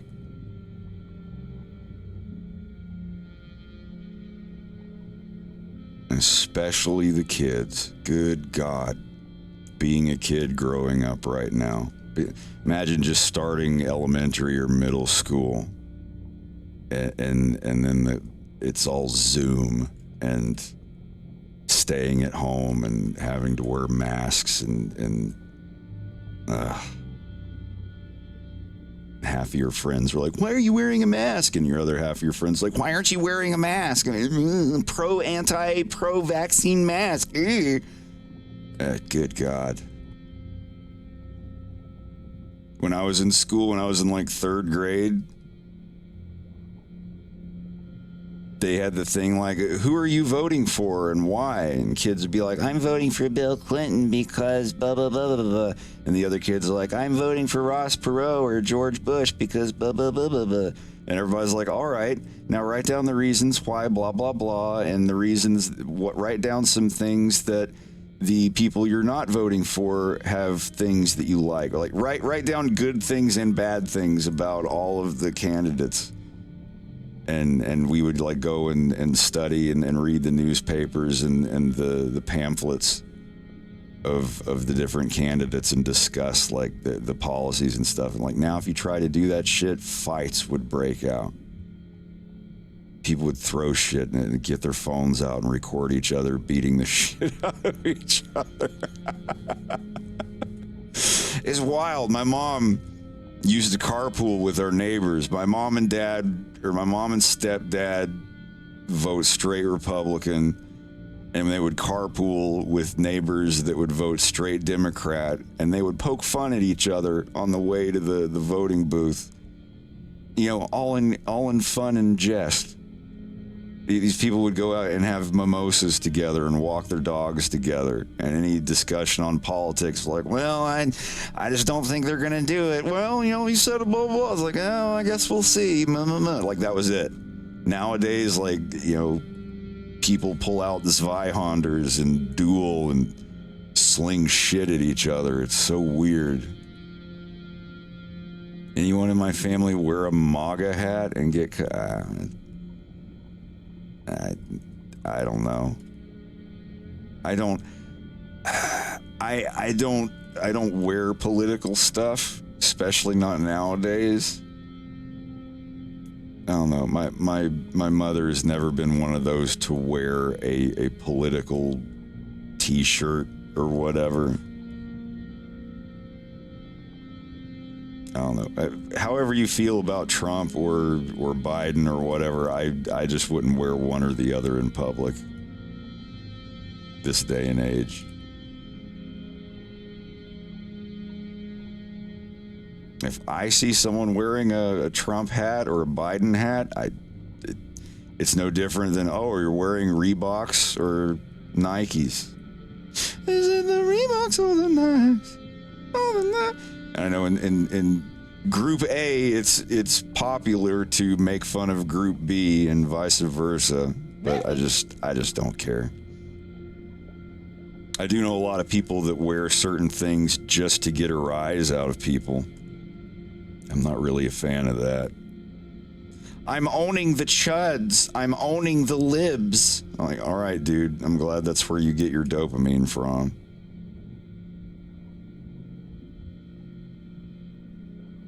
Yeah, I can't be bothered with that stuff. I will never in a million years stop being friends with someone for their, voter's choice.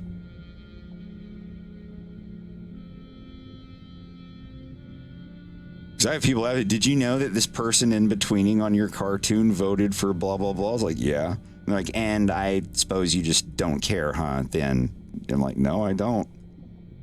And then they get mad and go tell on me. It's like, you can, and I tell them, I was like, are you going to tell on me? They're like, I'm glad you're taking this in such a mature fashion. I was like, well, you're the one who's like a literal stranger threatening me passively for not giving a shit about something you're angry about. So go do your thing. I know you're going to do it. And they do. 3 people see it. No one cares. Life goes on.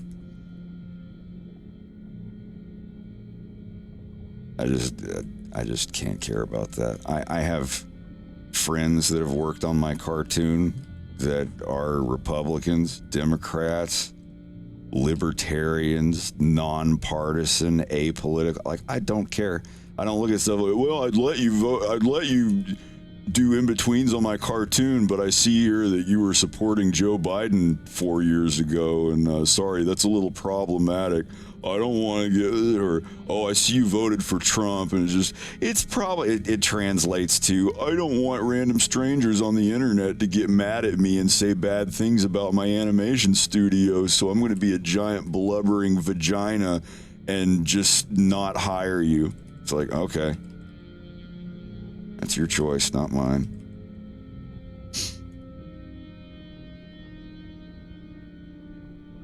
I'll never do that to my friends. If you're my friend and you vote for somebody, couldn't give a shit less.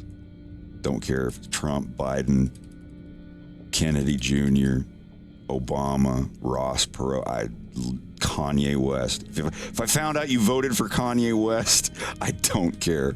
I don't care. Vermin Supreme, the giant boot.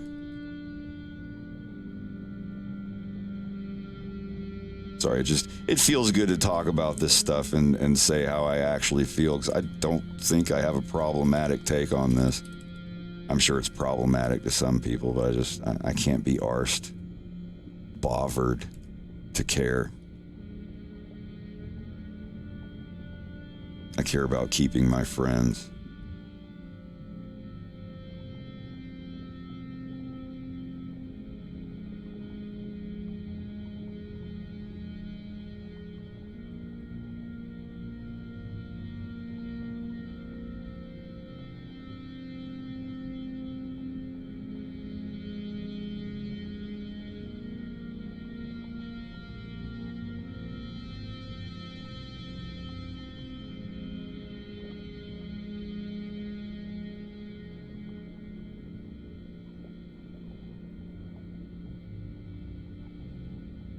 or Ralph Nader's motto. Bush and Gore make me want a Ralph. I almost voted for Ralph Nader just because of that motto.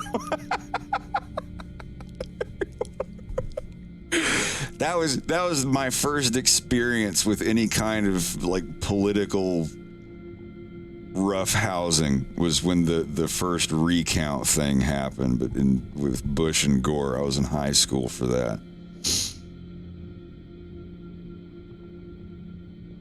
I couldn't have voted anyway. I was too young. I was 1 year too young when that was going on.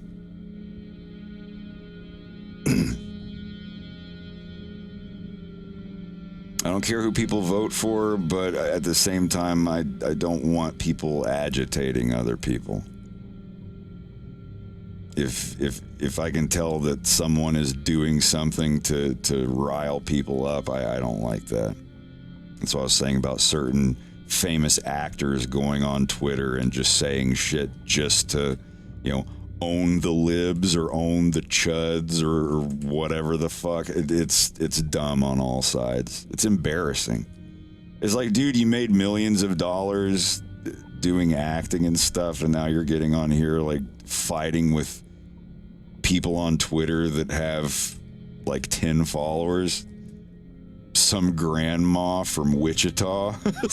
It's just like, now I'm talking to the famous actor from that, and he's not a very nice young man.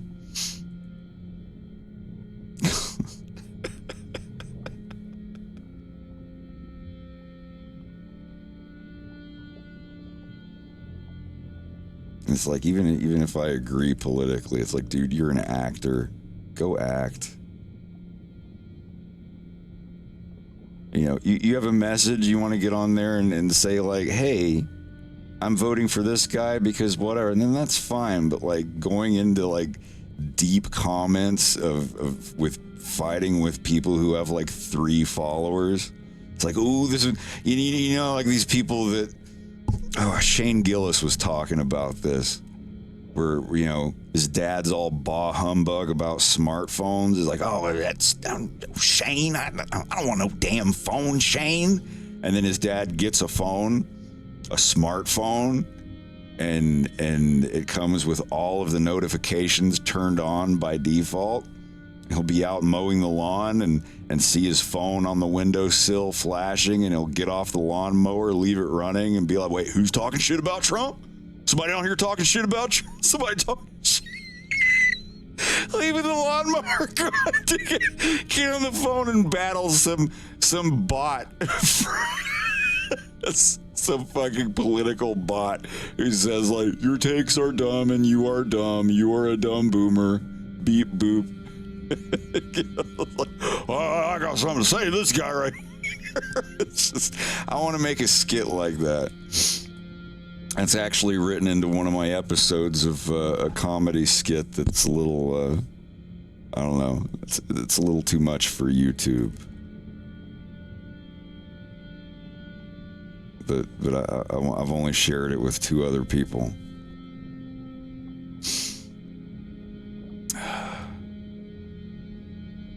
People like to stay relevant. They want that relevancy.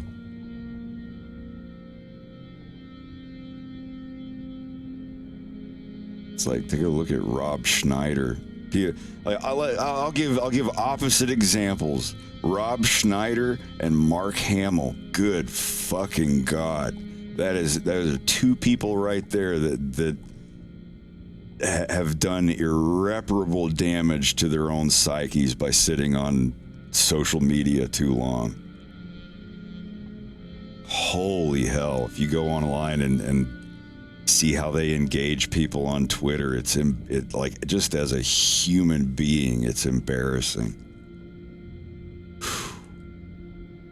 I understand the frustrations, sure, but for people like that, it's pure dopamine. It's totally just a dopamine thing.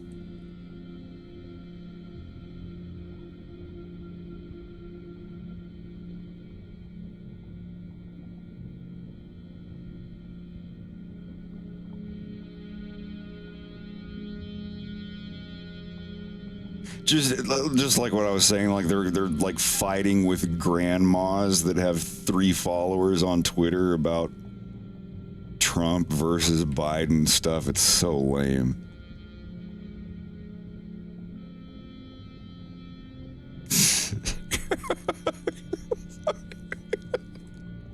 And just replying with memes and animated GIFs and be like, I won. I beat this person so good.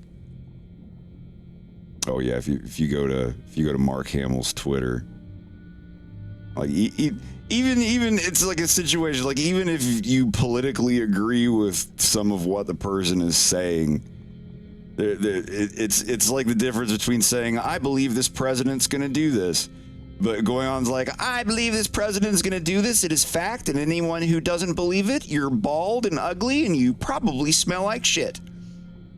My comments are open. Have at it, trolls. Like it's like, dude, you're like 70 years old. Stop. Yeah, it's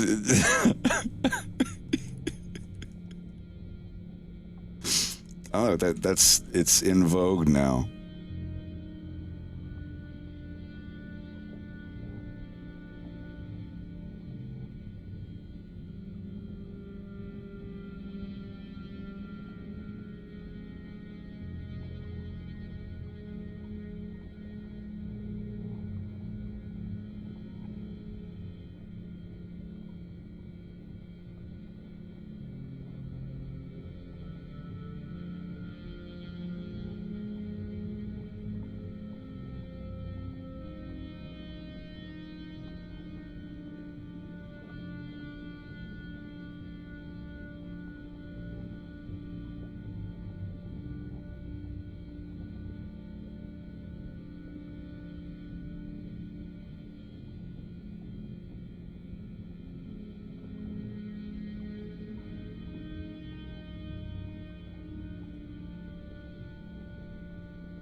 Yes, and I do notice now. Let's bitch about something else. How about every time I go on Google to search something, half of the results are AI generated now?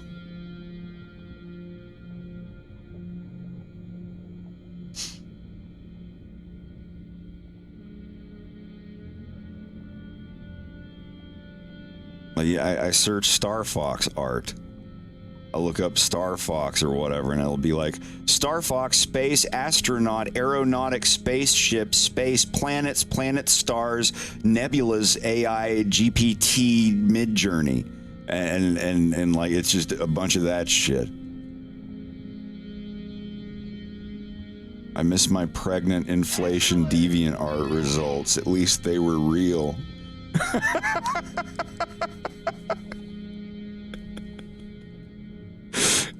It's like, yeah, you really think about it. It's like, you know, 6 in one hand, half a dozen in the other. It's like you still get shit you don't want. It's like, well, you know, I wish that Google would clean up all these results. I'm tired of searching Wolf O'Donnell and getting pictures of him swelling up like a blueberry from Willy Wonka or Falco stepping on buildings or something. And it's like, well, I got my wish. I got what I wished for. None of that stuff shows up now. Now it's like Falco Lombardi with 3 eyes and 12 fingers on one hand and 2 fingers on the other. Falco Lombardi, Vietnamese pheasant, bird, anthro, furry, Midjourney, GPT. God.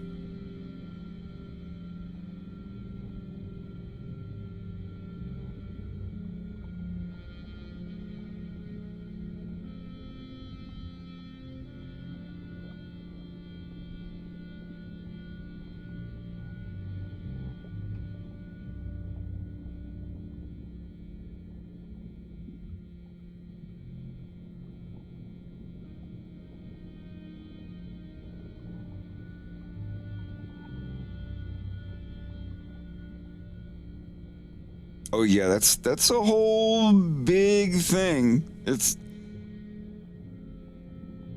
There's an entire DeviantArt club for 10 years or so now that is just pictures of the Star Wolf team swelling up like blueberries. There's probably one for every fandom now.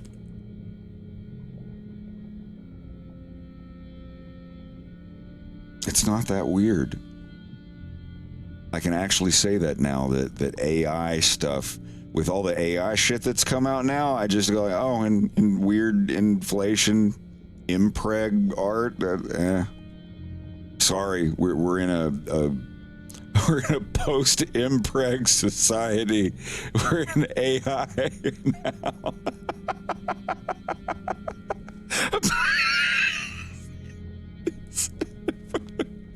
Do I look like I know what impreg is? I just need a dang picture of Sonic with a chili dog.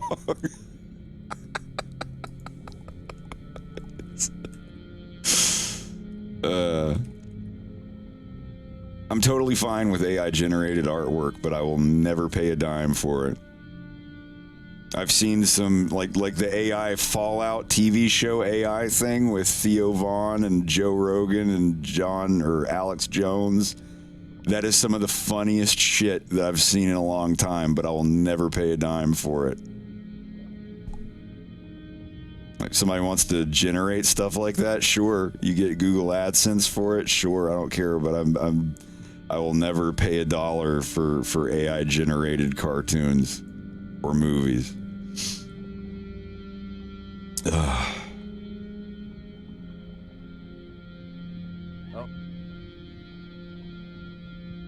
I'm going to show a few minutes of this again because this is just, it's worth it. Oh man, Fallout the musical. I am so excited. I'm just lucky that my wife's boyfriend gave me permission to be here tonight. Hello, it's your Lord and Savior Todd Howard here. Before the Fallout musical begins, I would just like to take a moment to address a very important subject. You see, here at Bethesda, we are acutely aware of the lack of representation in today's media landscape. Women are underrepresented, gays are underrepresented, blacks are underrepresented, and don't even get me started on the Eskimos. So, with that in mind, I'm sure you can come to understand our decision to cast a female lead to proudly represent the 0.002% of Fallout players that are women. Now, enjoy the show. War. War never changes. Deep in the heart of the great state of Ohio, mutants, ghouls, and other hideous creatures walk the dilapidated highways and desolate cities. And then the nuclear bombs dropped. In the 200 years after that fateful day, there were those who lived above ground and those who chose to live below. Those on the surface were exposed to the high levels of radiation that were released following the atomic explosions. This altered the already suspect Ohioan genome to breaking point. The lucky few in the underground vaults were protected from the nuclear radiation, but I'm afraid vault life came with its own DNA damage. You see, due to the inherently small gene pool that vault life demanded, inbreeding became commonplace and retardation the norm. One such vault is Vault 69, where an unlikely crew of vault dwellers operate Ohio's only remaining podcast. It is here where they contemplate the philosophical questions posed by a post-apocalyptic life. All I'm saying is that it's kind of weird they be calling it jet if there ain't at least some jet fuel in it. No, I hear you, but I really think that's just a coincidence. Oh, you mean the same way the government's prior knowledge of the FEV supermutant virus was a coincidence? Alex, we don't even know if supermutants actually exist. Well, hell we don't. We got one of them on video from the recon drone we sent to the surface 10 years back. Oh yeah, I forgot about that. There was some good footage sent back from that thing too. Remember we thought we saw a robot, but it just turned out to be a guy covered in tinfoil drinking motor oil? Hey Jamie, pull up the video of that death claw fighting that irradiated bear. But Alex, how'd you know the super mutants are caused by some virus that the government made in a lab? Couldn't they just be caused by all the radiation the same way ghouls are made? That's what the Enclave wants you to think, because if people know that the old government did this type of shit, people wouldn't be so open to the concept of a new centralized authority running their lives. Trust me, I've got documents looted from the corpse of a New Vegas courier that prove that the super mutant virus came from a U.S. bioweapons lab that was researching it to fight the Chinese. All right, Jamie can't find the Deathclaw video, so that's all we have for today, folks. Thanks for tuning in to the Vol 69 experience, and stay Sigma, Ohio. Stay Sigma, Ohio? Yeah, I felt like we needed a new sign-off, so I just kind of went for it. It sounded better in my head. Besides that, it felt like a pretty good show. We got any guests coming on tomorrow? Well, we've already interviewed everyone in the vault 20 times over, so I'm not really sure it's worth getting one of them back in. Well, why don't we ask someone from the surface to come on the show? Are you crazy? We could put out a radio broadcast asking interesting folk to come into the vault. And risk bringing the FEV virus into the vault? Yeah, no thanks. Come on, guys, it's not just to get new guests. We could meet some females out of this. There are already plenty of women here in the vault. Yeah, but we all been down here so long that my dating options are between my great aunt and my second cousin.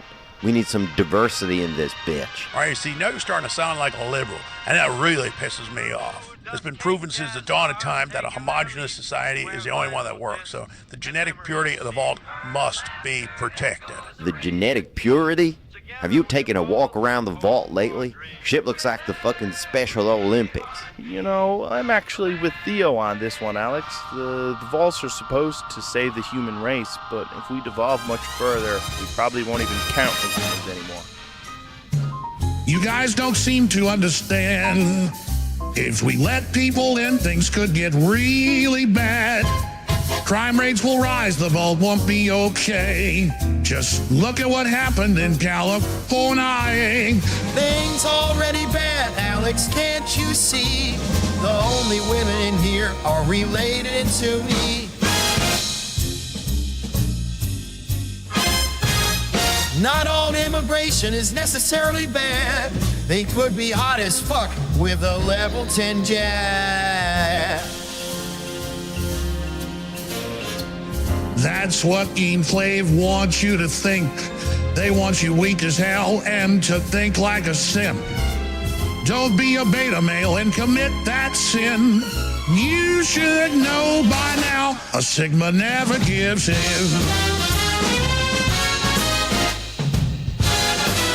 Oh, now I understand, Alex, that's my bad. I didn't know it was beta. Do you wanna bang a woman? Unless you'll tell me that to be a gig Chad, and I'll have to make sure to sleep with a man. I'm with Theo on this one, Alex. That makes it 2-1. The podcast needs some new guests and some hot chicks in here. Could be fun.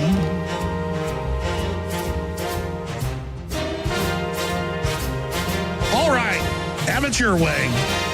You guys win the vote. But if we get turned into super mutants, I get to say I told you so!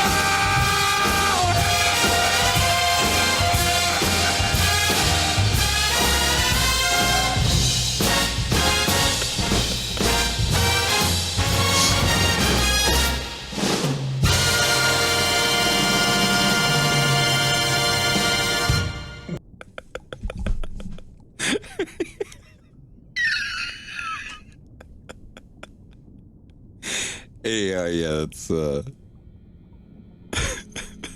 good stuff.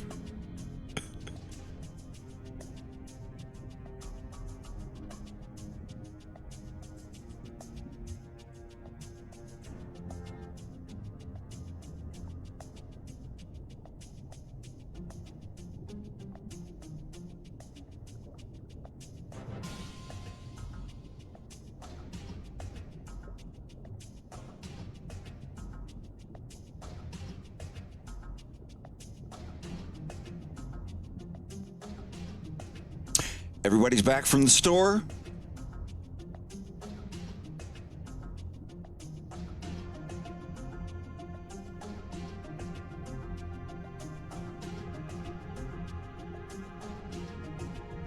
I awake to a cacophony of notification sounds from the various social media platforms of which I am a member.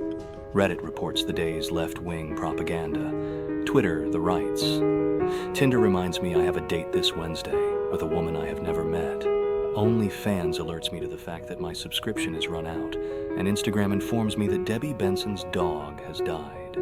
Good, I think to myself. I always hated that bitch. Debbie, I mean. The dog I was always ambivalent towards. Facebook doesn't notify me of anything because I deleted my account once the ratio of boomers on the platform reached critical mass. Not that I have a problem with boomers per se, it's just that I must be at least seen as hating them because generational tribalism is very much in vogue. After consuming 5 times the daily recommended intake of soy during my breakfast cereal, I make my way to the local Starbucks cafe for my daily caramel frappuccino. Once I reach the front of the unnecessarily long queue, I am served by a non-gender conforming staff member whose various anti-racism and anti-sexism iconography juxtapose nicely with her unbridled hatred of me for the color of my skin and the XY chromosome configuration of my DNA. I didn't realize blue whales could survive outside of water, I think to myself. I'll have my usual, I say in a tone so friendly that it borders on passive-aggressive. Oh, and I'll have it, skinny, I continue, making sure that I look her dead in the eye when I say the word skinny. After failing to jump on the property ladder at the age of 11, my only remaining hope of financial freedom is investing in various crypto schemes and NFTs. A moment of sheer panic as I realize my NFT portfolio has lost 99.7% of its worth in 2 days. Who would have thought that an asset with an infinite supply would lose value like that? To take my mind off of the day's financial losses, I play GTA 5 online with some of my fellow crypto entrepreneurs that I met in the Hustlers University Discord group. The dopamine release I get when I murder people virtually is only exceeded when I murder people non-virtually. After getting banned from the murder simulator for using too many bad words, I check my phone to see that the remaining 0.3% of my NFT portfolio's value has been decimated. I scroll through social media in bed before I sleep. The blue light ages my skin and interferes with my circadian rhythm, but the nihilism that I have internalized reminds me that nothing really matters anyway, thus allowing me to rationalize these objectively bad lifestyle choices. In those precious few moments between putting my phone down and falling asleep, I am finally left alone with my thoughts. Sometimes my mind will wander to the times before society became cringe. When people would hate each other based on their personalities, not their various tribal identities. When color-dyed hair indicated an interest in skateboarding, not a mental illness. And just as I begin to hope that this world may one day be possible again, I awake to a cacophony of notification sounds from the various social media platforms of which I am a member.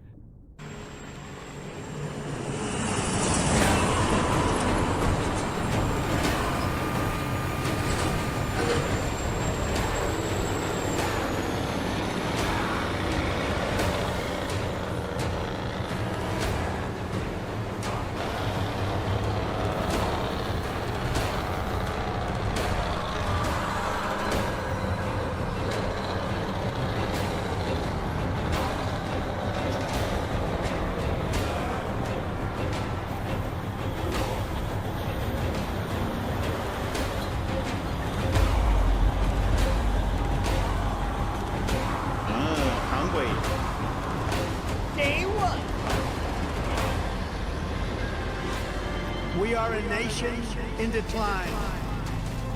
We are a failing nation.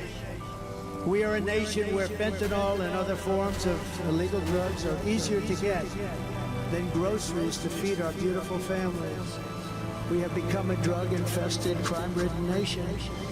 We will institute the powerful death penalty for drug dealers. Mothers will never again be forced to watch their children overdosing and hopelessly dying in the arms of screaming, "What can I do? What can I do? I want my child back." We are a nation whose once revered airports are dirty, crowded mess, where ticket prices have tripled. They don't have the pilots to fly the planes. They don't have the qualified air traffic controllers. And they just don't know what the hell they're doing. It was hard-working patriots like you who built this country, and it's hard-working patriots like you who are going to save our country. 2024 is our final battle. We are one movement, one people, one family, and one glorious nation under God. And together we will make America powerful again. We will make America wealthy again. And we will make America great again. Let's indict the motherfucker.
We cannot be complicit in this atrocity.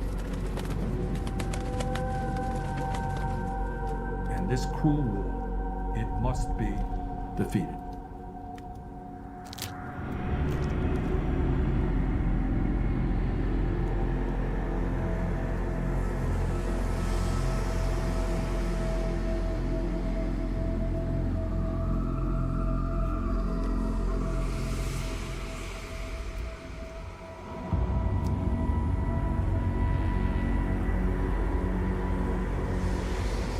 America is a nation that can be defined in a single word.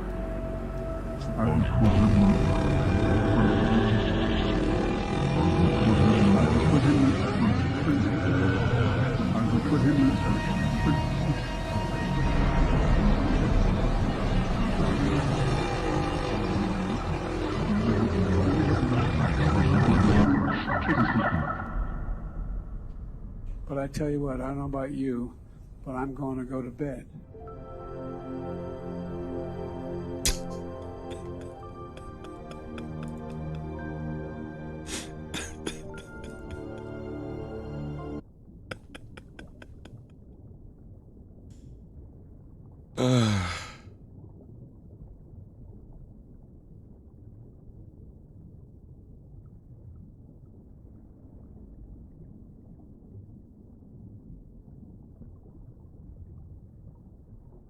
My money longer than James Cameron.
What county in Florida?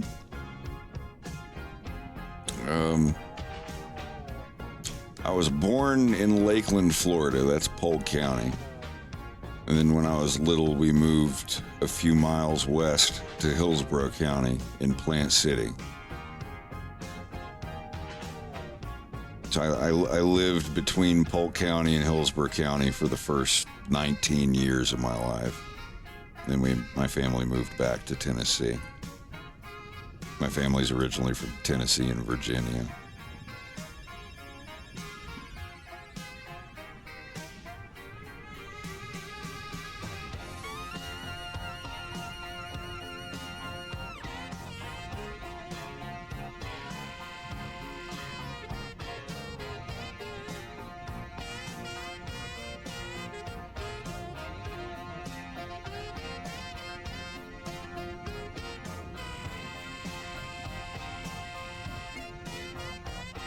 Right on.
All right, Kaiju, you'll have a good sleep.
Добрый день.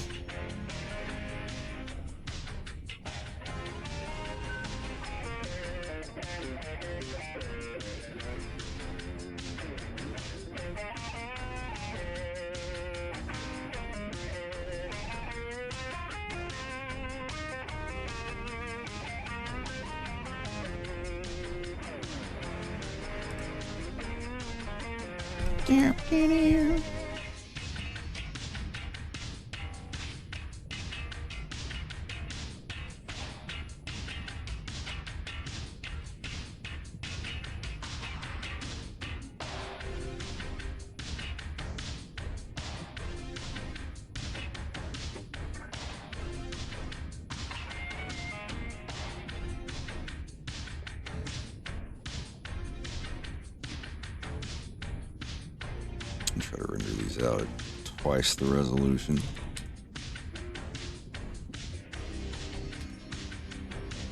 Do the Velcro fly?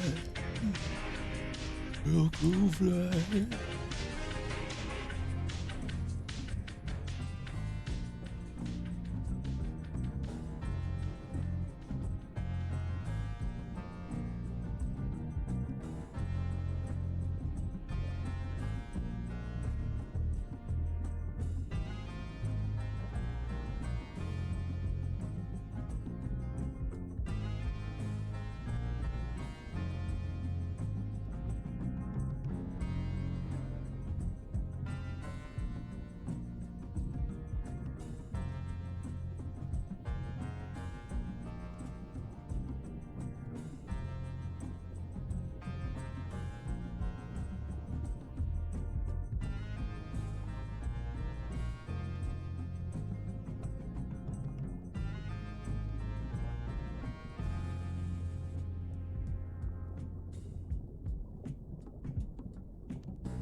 I'm streaming 30 days in a row with no days off.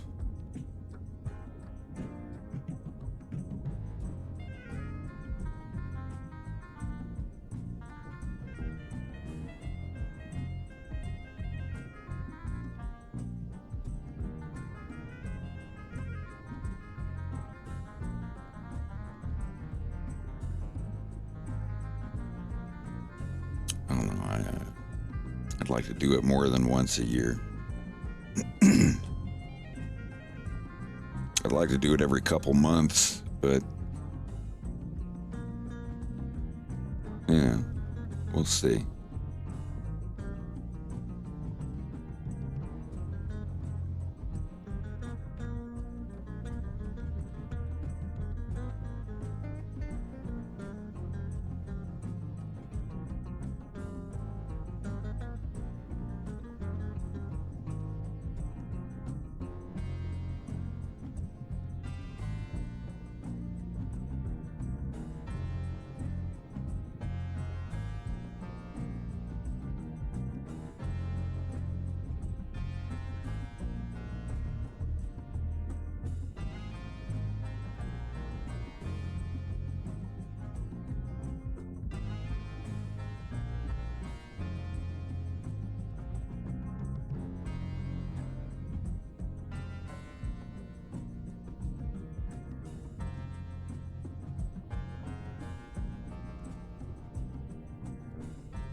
Yeah, I'm not looking forward to going house shopping next year.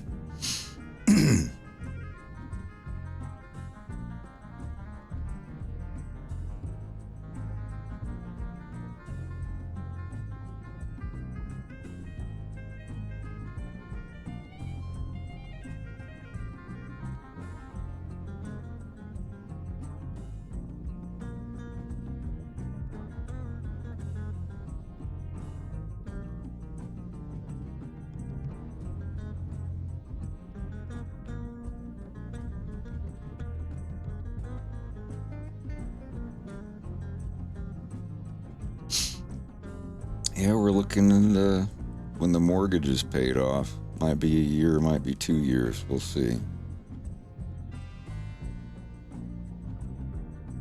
Now, Canada is just as bad, if not worse. I can tell you right now.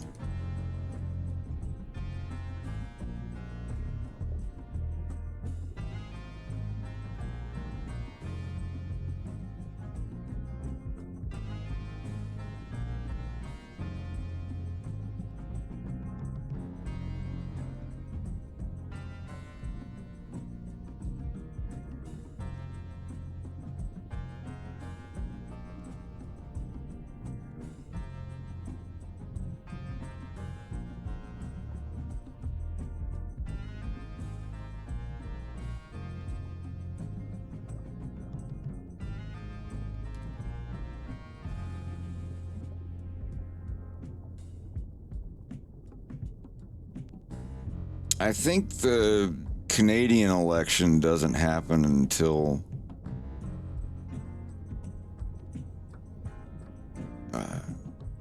October 25. It's not the same time as the US one. I think theirs is on an odd number.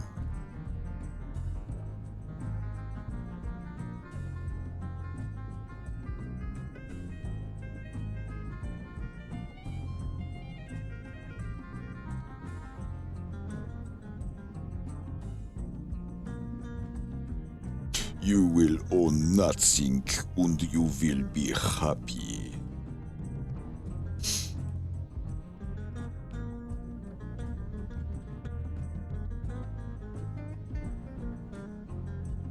Big oof, that's bad speak. I'll let you take care of that. And see you later at the mandatory Shibuya roll call dance.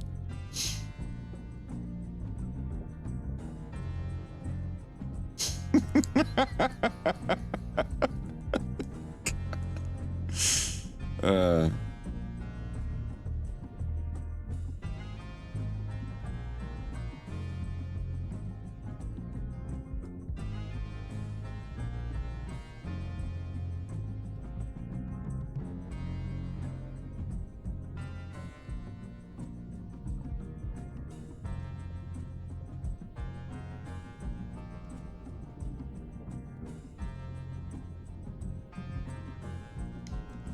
Good boy tokens.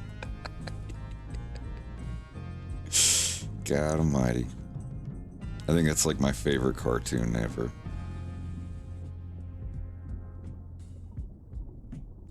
Now, is it non-fiction or is it horror?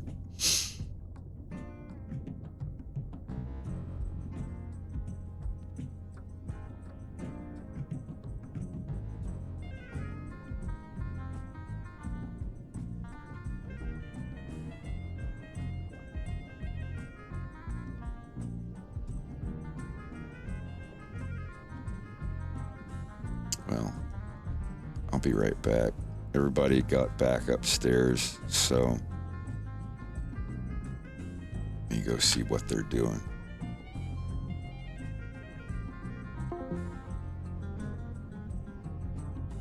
Oh God, my ass. Oh God.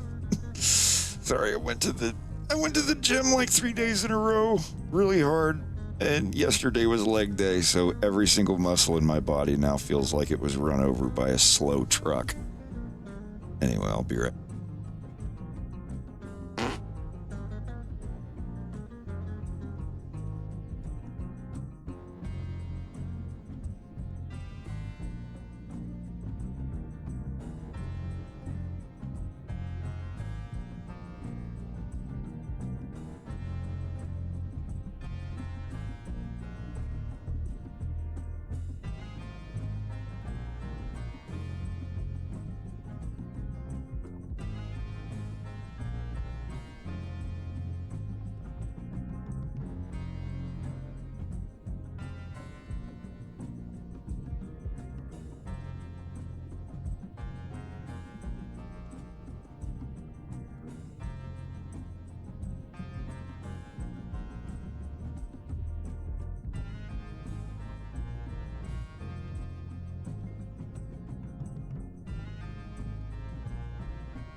Yosh.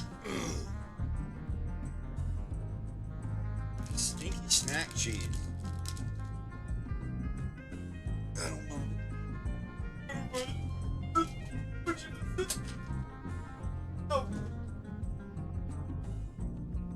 Japanese dad noise.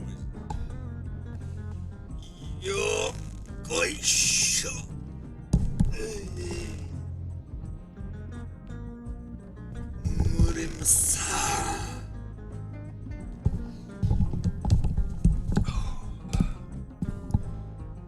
No progress on my arms. I just got back into it.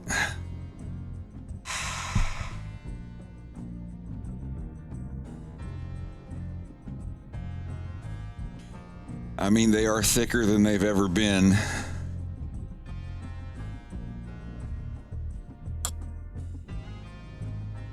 My schedule got fucked up, but I'm back on a normal schedule. I'm on my dirty 30. I'll be going to the gym almost every day.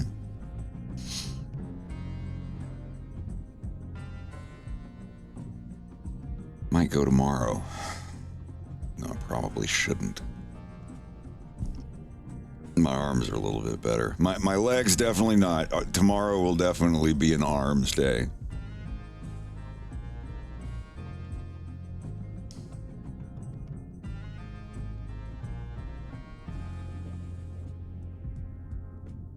How long do I spend working out? 40 minutes. Usually do 5 or 6 exercises for 40 minutes. First, I do 10 minutes on an elliptical, really hard, no breaks, to get the juices flowing. And then after that, I go straight to, if it's arms or legs or whatever. I'll just keep going until 40 minutes have passed. Usually by that time, I'm dripping and sweaty and ready to go home. All right. I can't do much else on this scene until Slava gets the backgrounds done for me.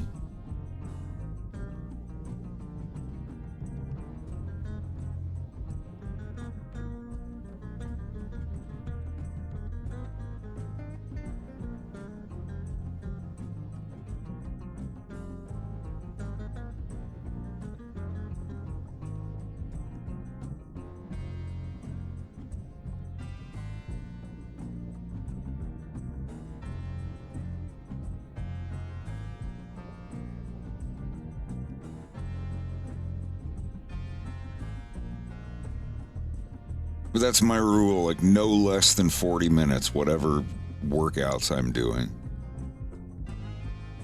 40 is the absolute minimum. There's some people that just go in like 20 minutes or something. Yeah, don't let other people ruin your gym experience.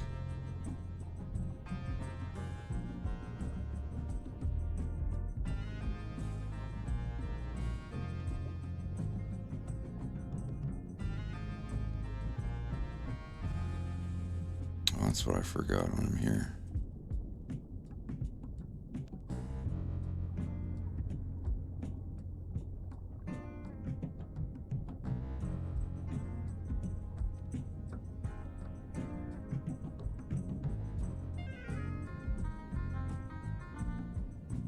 So if he had Pharaoh when he was, say 33 or 30.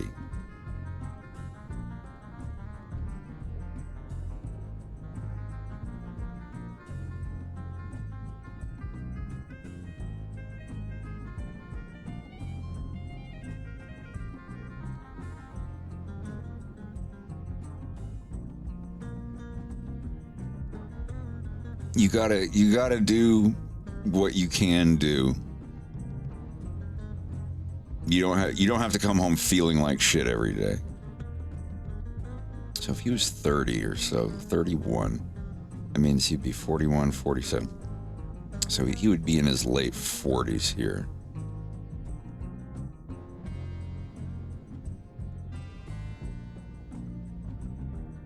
Or maybe he had Farrah when he was younger. I like the idea of them having kids when they're younger than, 35. Oh, I'm 35. I'm going to have a kid. It's like, well, what if they're like 20 or 25? You get to that way when the younger characters age up, the moms and dads don't have to be like 80 years old. James and Vixie had Fox when they were very young. So, like, James is only like 19 years older than Fox, I think. Or 18.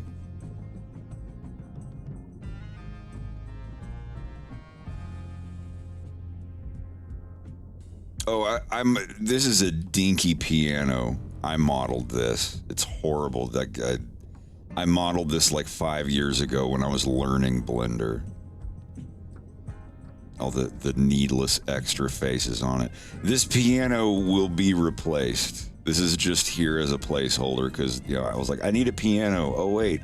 Andros had a piano in his office. I'll just copy that one.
$150 a month for a gym.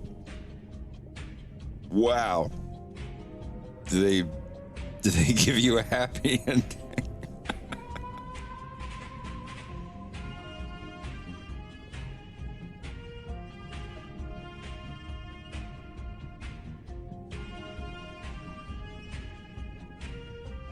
How do you stop playing video games? Schedule your day. That's the first thing you gotta do. Schedule your day. Say, I'm gonna get up and play video games for 2 hours, and at the exact 2 hour mark, I'm gonna go and do some work for 4 hours or something. Start small, but you have to schedule yourself. I have problems doing that too. Everybody does. But you've got to set a schedule and stick to it. Try a small one, because if you can't schedule yourself for a small thing and discipline yourself on that, like that's where your problem lies. You got to work on that first.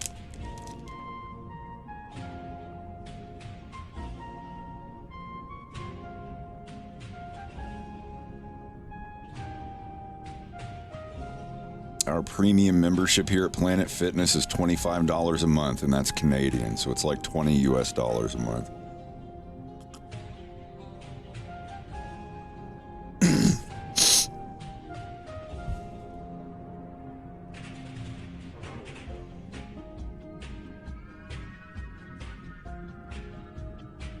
Yeah, I think I'm the opposite. I don't think I play video games enough.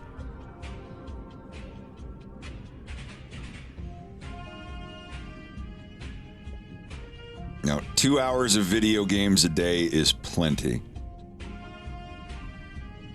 I mean, if you just bought a new game that you've been waiting on for a year and you want to take a weekend off and blow through it, sure, but, you know, no. No, 2 hours of video games a day is fine. That's fine.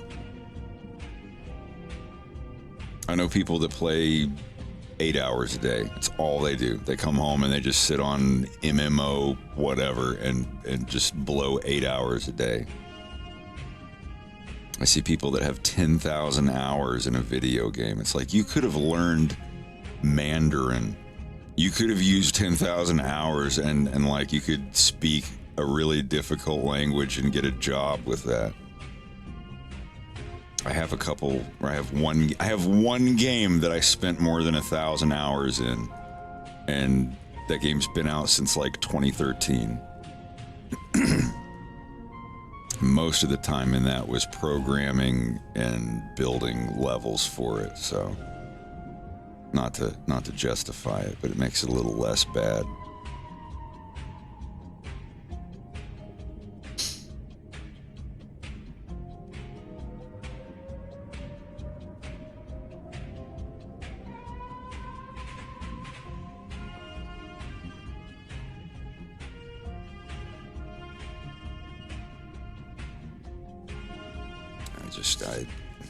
There's no good video games that I haven't already played a million times. It's like, oh, new Call of Duty, new pickaxe game. Oh, I can't wait for a new pickaxe game. Hold down left mouse button, watch green meter fill up with pickaxe sound effects. Mine stuff to craft with, craft stuff to mine with, over and over again. Build your castle. Spread out your land and farm. Use the pickaxe. Chop a tree. Pickaxe a rock. Chop the tree again.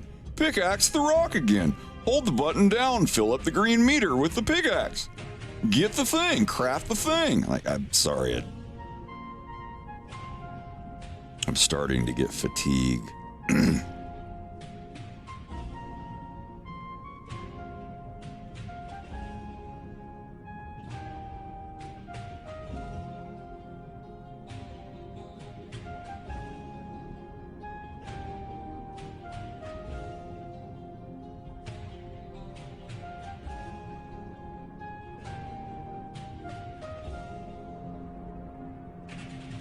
We need to go back to the idea of using money to make video games rather than using video games to make money.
God is dead. Loot box me.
No, we need a renaissance, but as long as there are millions of sleepy people who will buy Call of Duty 14, they will make their money.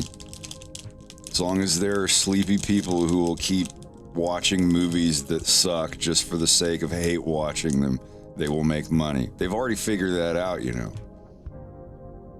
They're already making movies for the sake of being shitty movies. It's so bad, it's good. They don't understand that in order to do that, you can't be doing it on purpose. You can't achieve Zen by sitting and concentrating on the thought of Zen.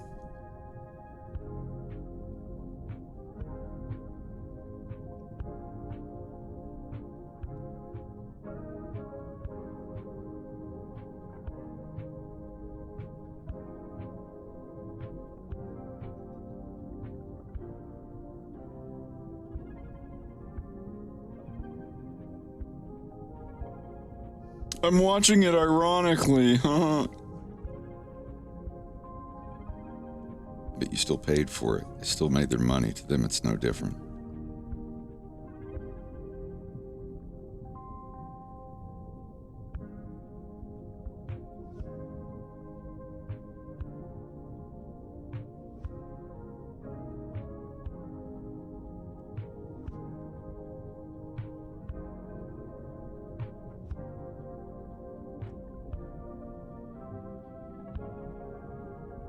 Yeah, if you're gonna hate watch something,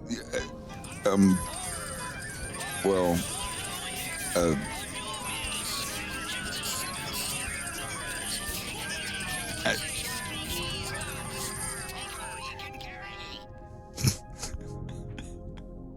I didn't say anything.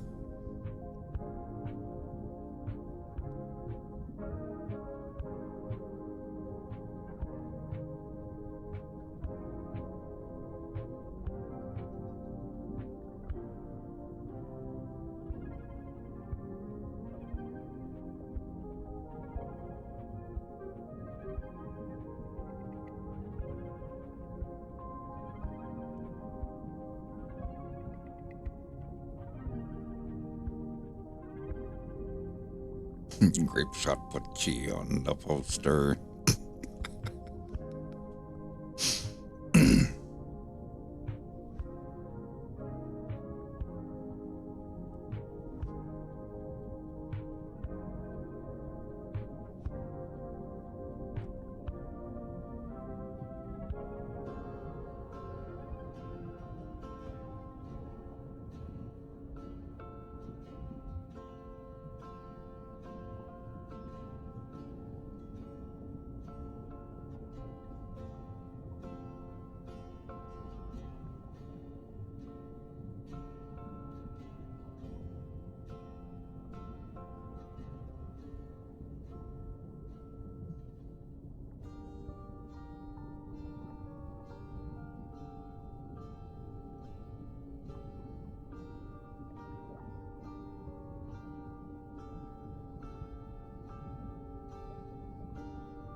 pretty much all of the 90s Disney movies were great. What do we have? What was it? I could almost remember. It was Little Mermaid. It was 89, I think. And what? Beauty and the Beast. Lion King. Aladdin. Pocahontas. Hercules. Tarzan.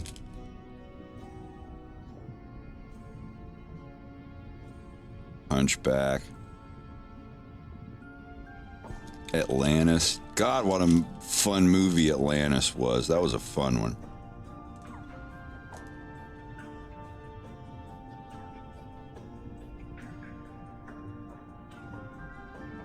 Hercules. They call me Hercules.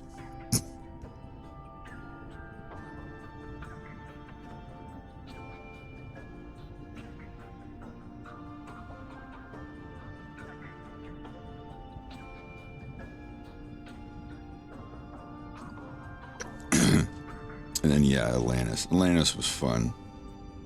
Lilo and Stitch was fun.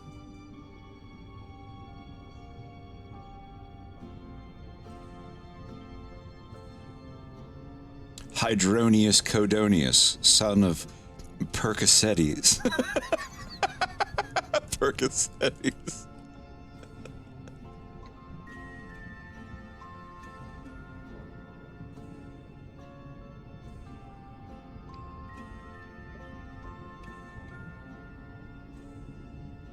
I was never a huge Disney fan, but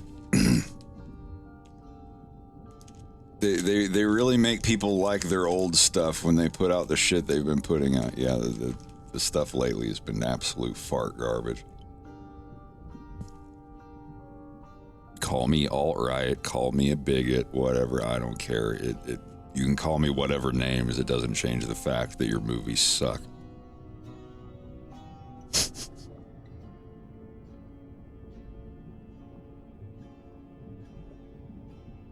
It has nothing to do with skin color. It has everything to do with laziness and bad writing.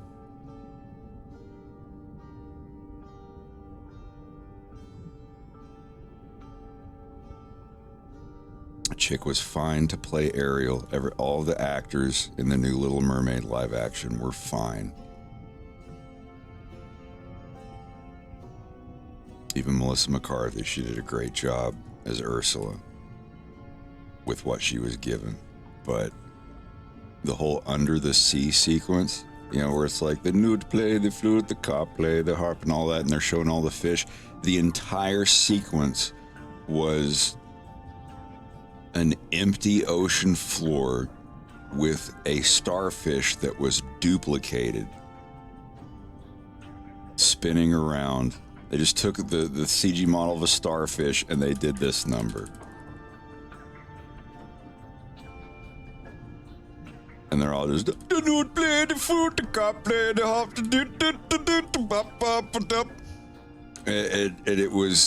it was the laziest, most dead, empty thing I've ever seen. It's like, it's supposed to be better. It's supposed, like, at least with the live action Aladdin, they went all out on a lot of it, even though that one was shitty too. So much auto-tune in that movie. Auto-tuning is not a good thing. If you're singing, you should sing. No auto-tune. I don't care if The Rock can't hit those high notes. Let him get close. It's more human.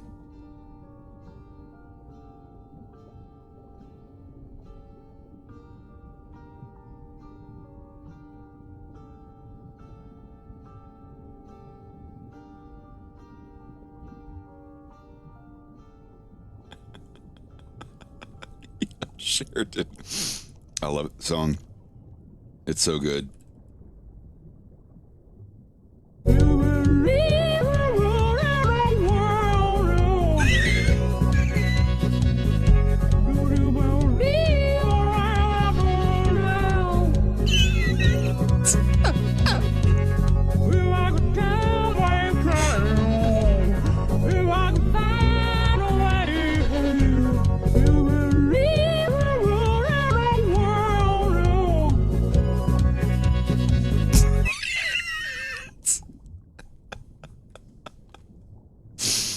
apologize. We're just normal men. You're a girl, white crown. You got a fire here.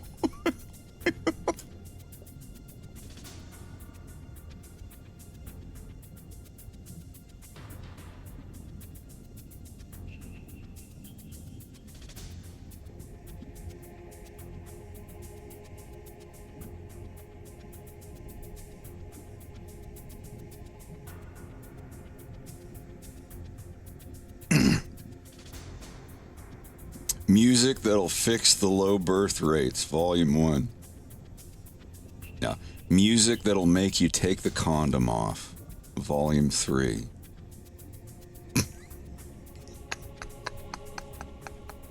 That needs to be a love song album. Music that'll make you take the condom off.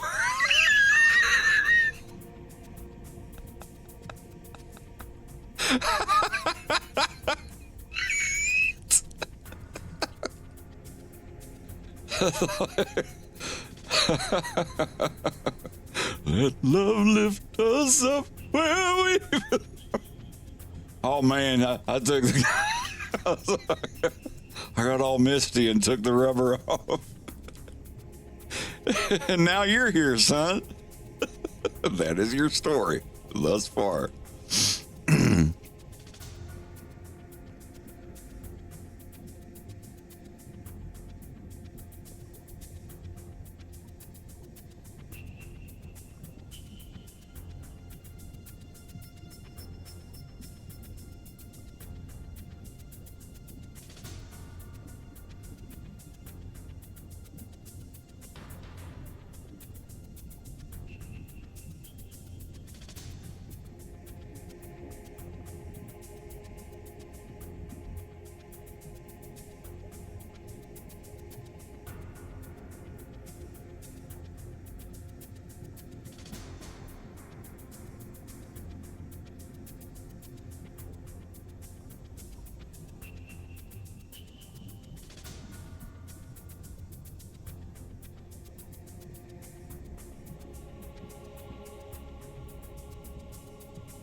Oh no, this is Tracksuit Wolf. He doesn't have a neck showing.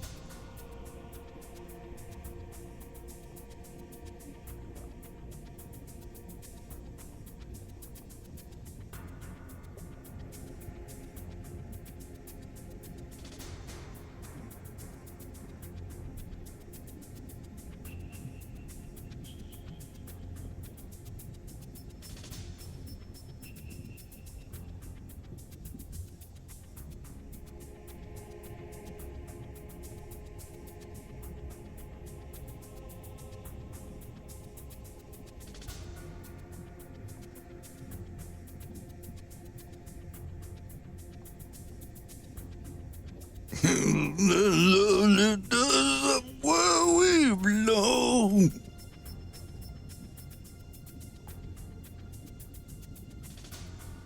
Where the eagle fly.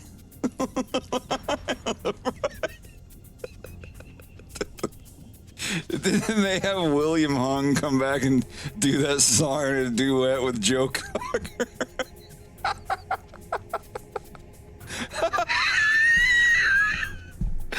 Oh, God. I'm going to get in trouble.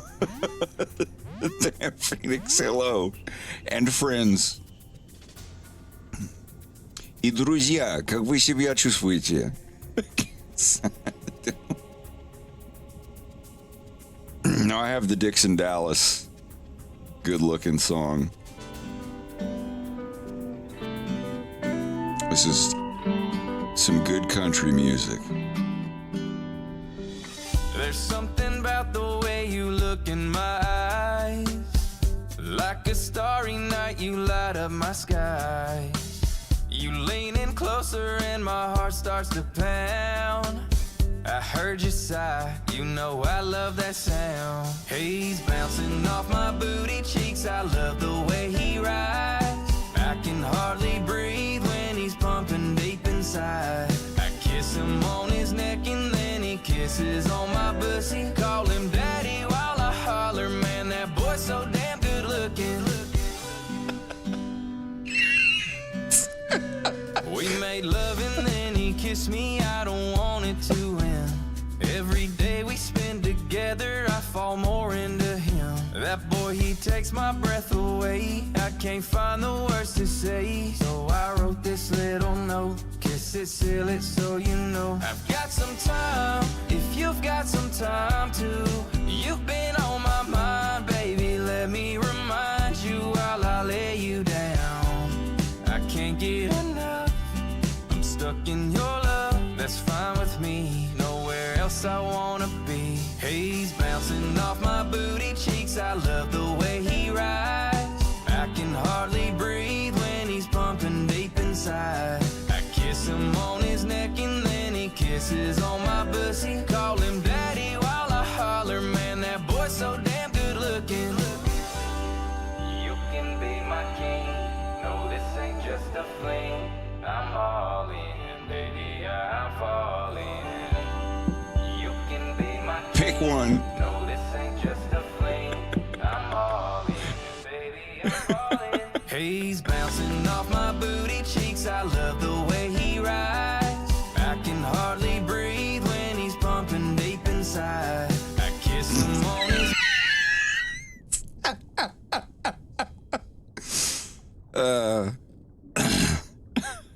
Yeah, I think I have every Waylon Jennings album up until he died.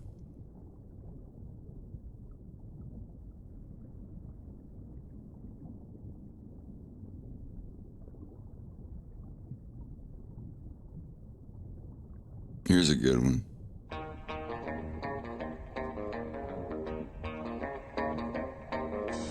Everybody knows you've been stepping on my toes, and I'm getting pretty tired of it. You keep a stepping out of line and I'm messing with my mind. If you had any sense, you'd quit. 'Cause ever since you were a little bitty teeny girl, you said I was the only man in this whole world. Now you bet some things thinking then you'll find you got the only daddy that'll walk the line. I keep a working every day, all you wanna do is play. I'm tired of staying out all night. I'm a coming unglued from your funny little moods. Now honey, baby, that ain't right. 'Cause ever since you were a little bitty teeny girl, you said I was the only man in this whole world. Now you better do some thinking, then you'll find you got the only daddy that'll walk the line.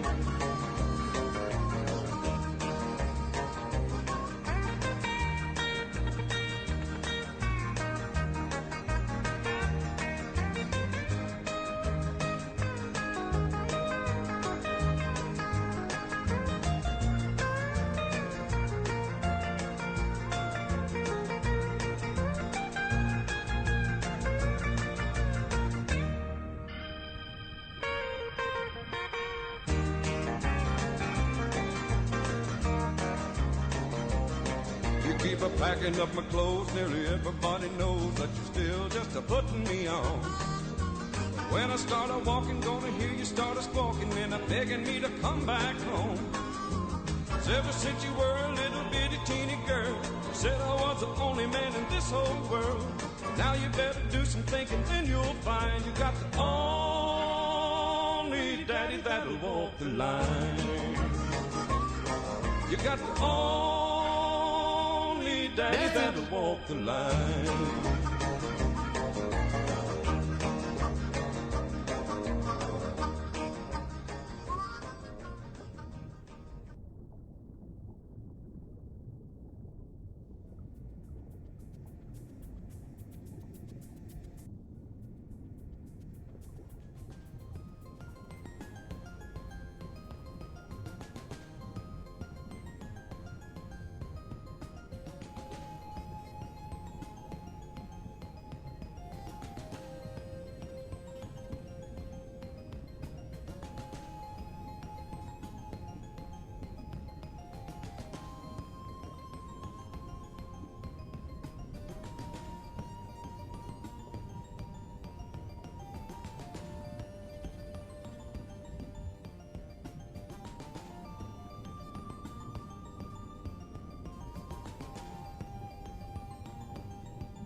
Excuse me.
But does it go to, I don't think it does go to the sleeve or the cuff. I'm trying to look up a reference, but none to be found.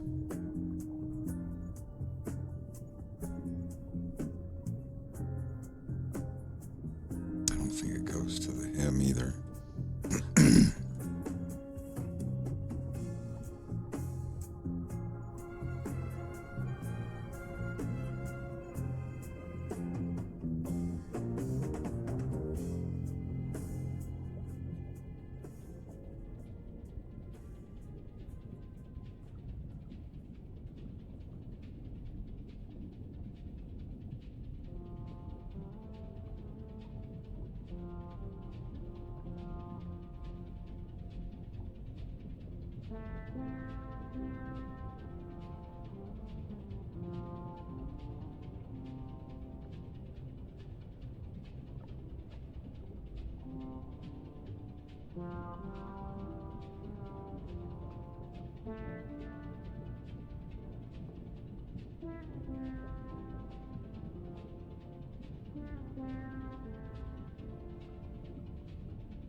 That's why Joe didn't pop up.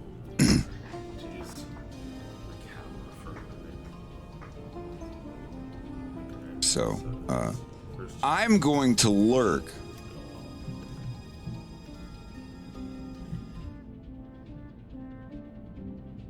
And I hope you all come and lurk with me.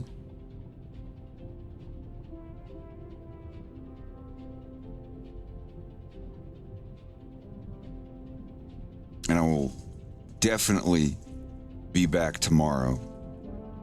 Possibly with Joe. Let's go hang out with Joe and see how Pete the Power Cuck is going.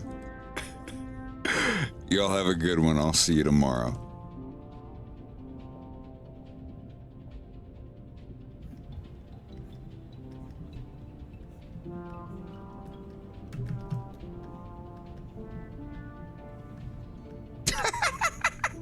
Oh!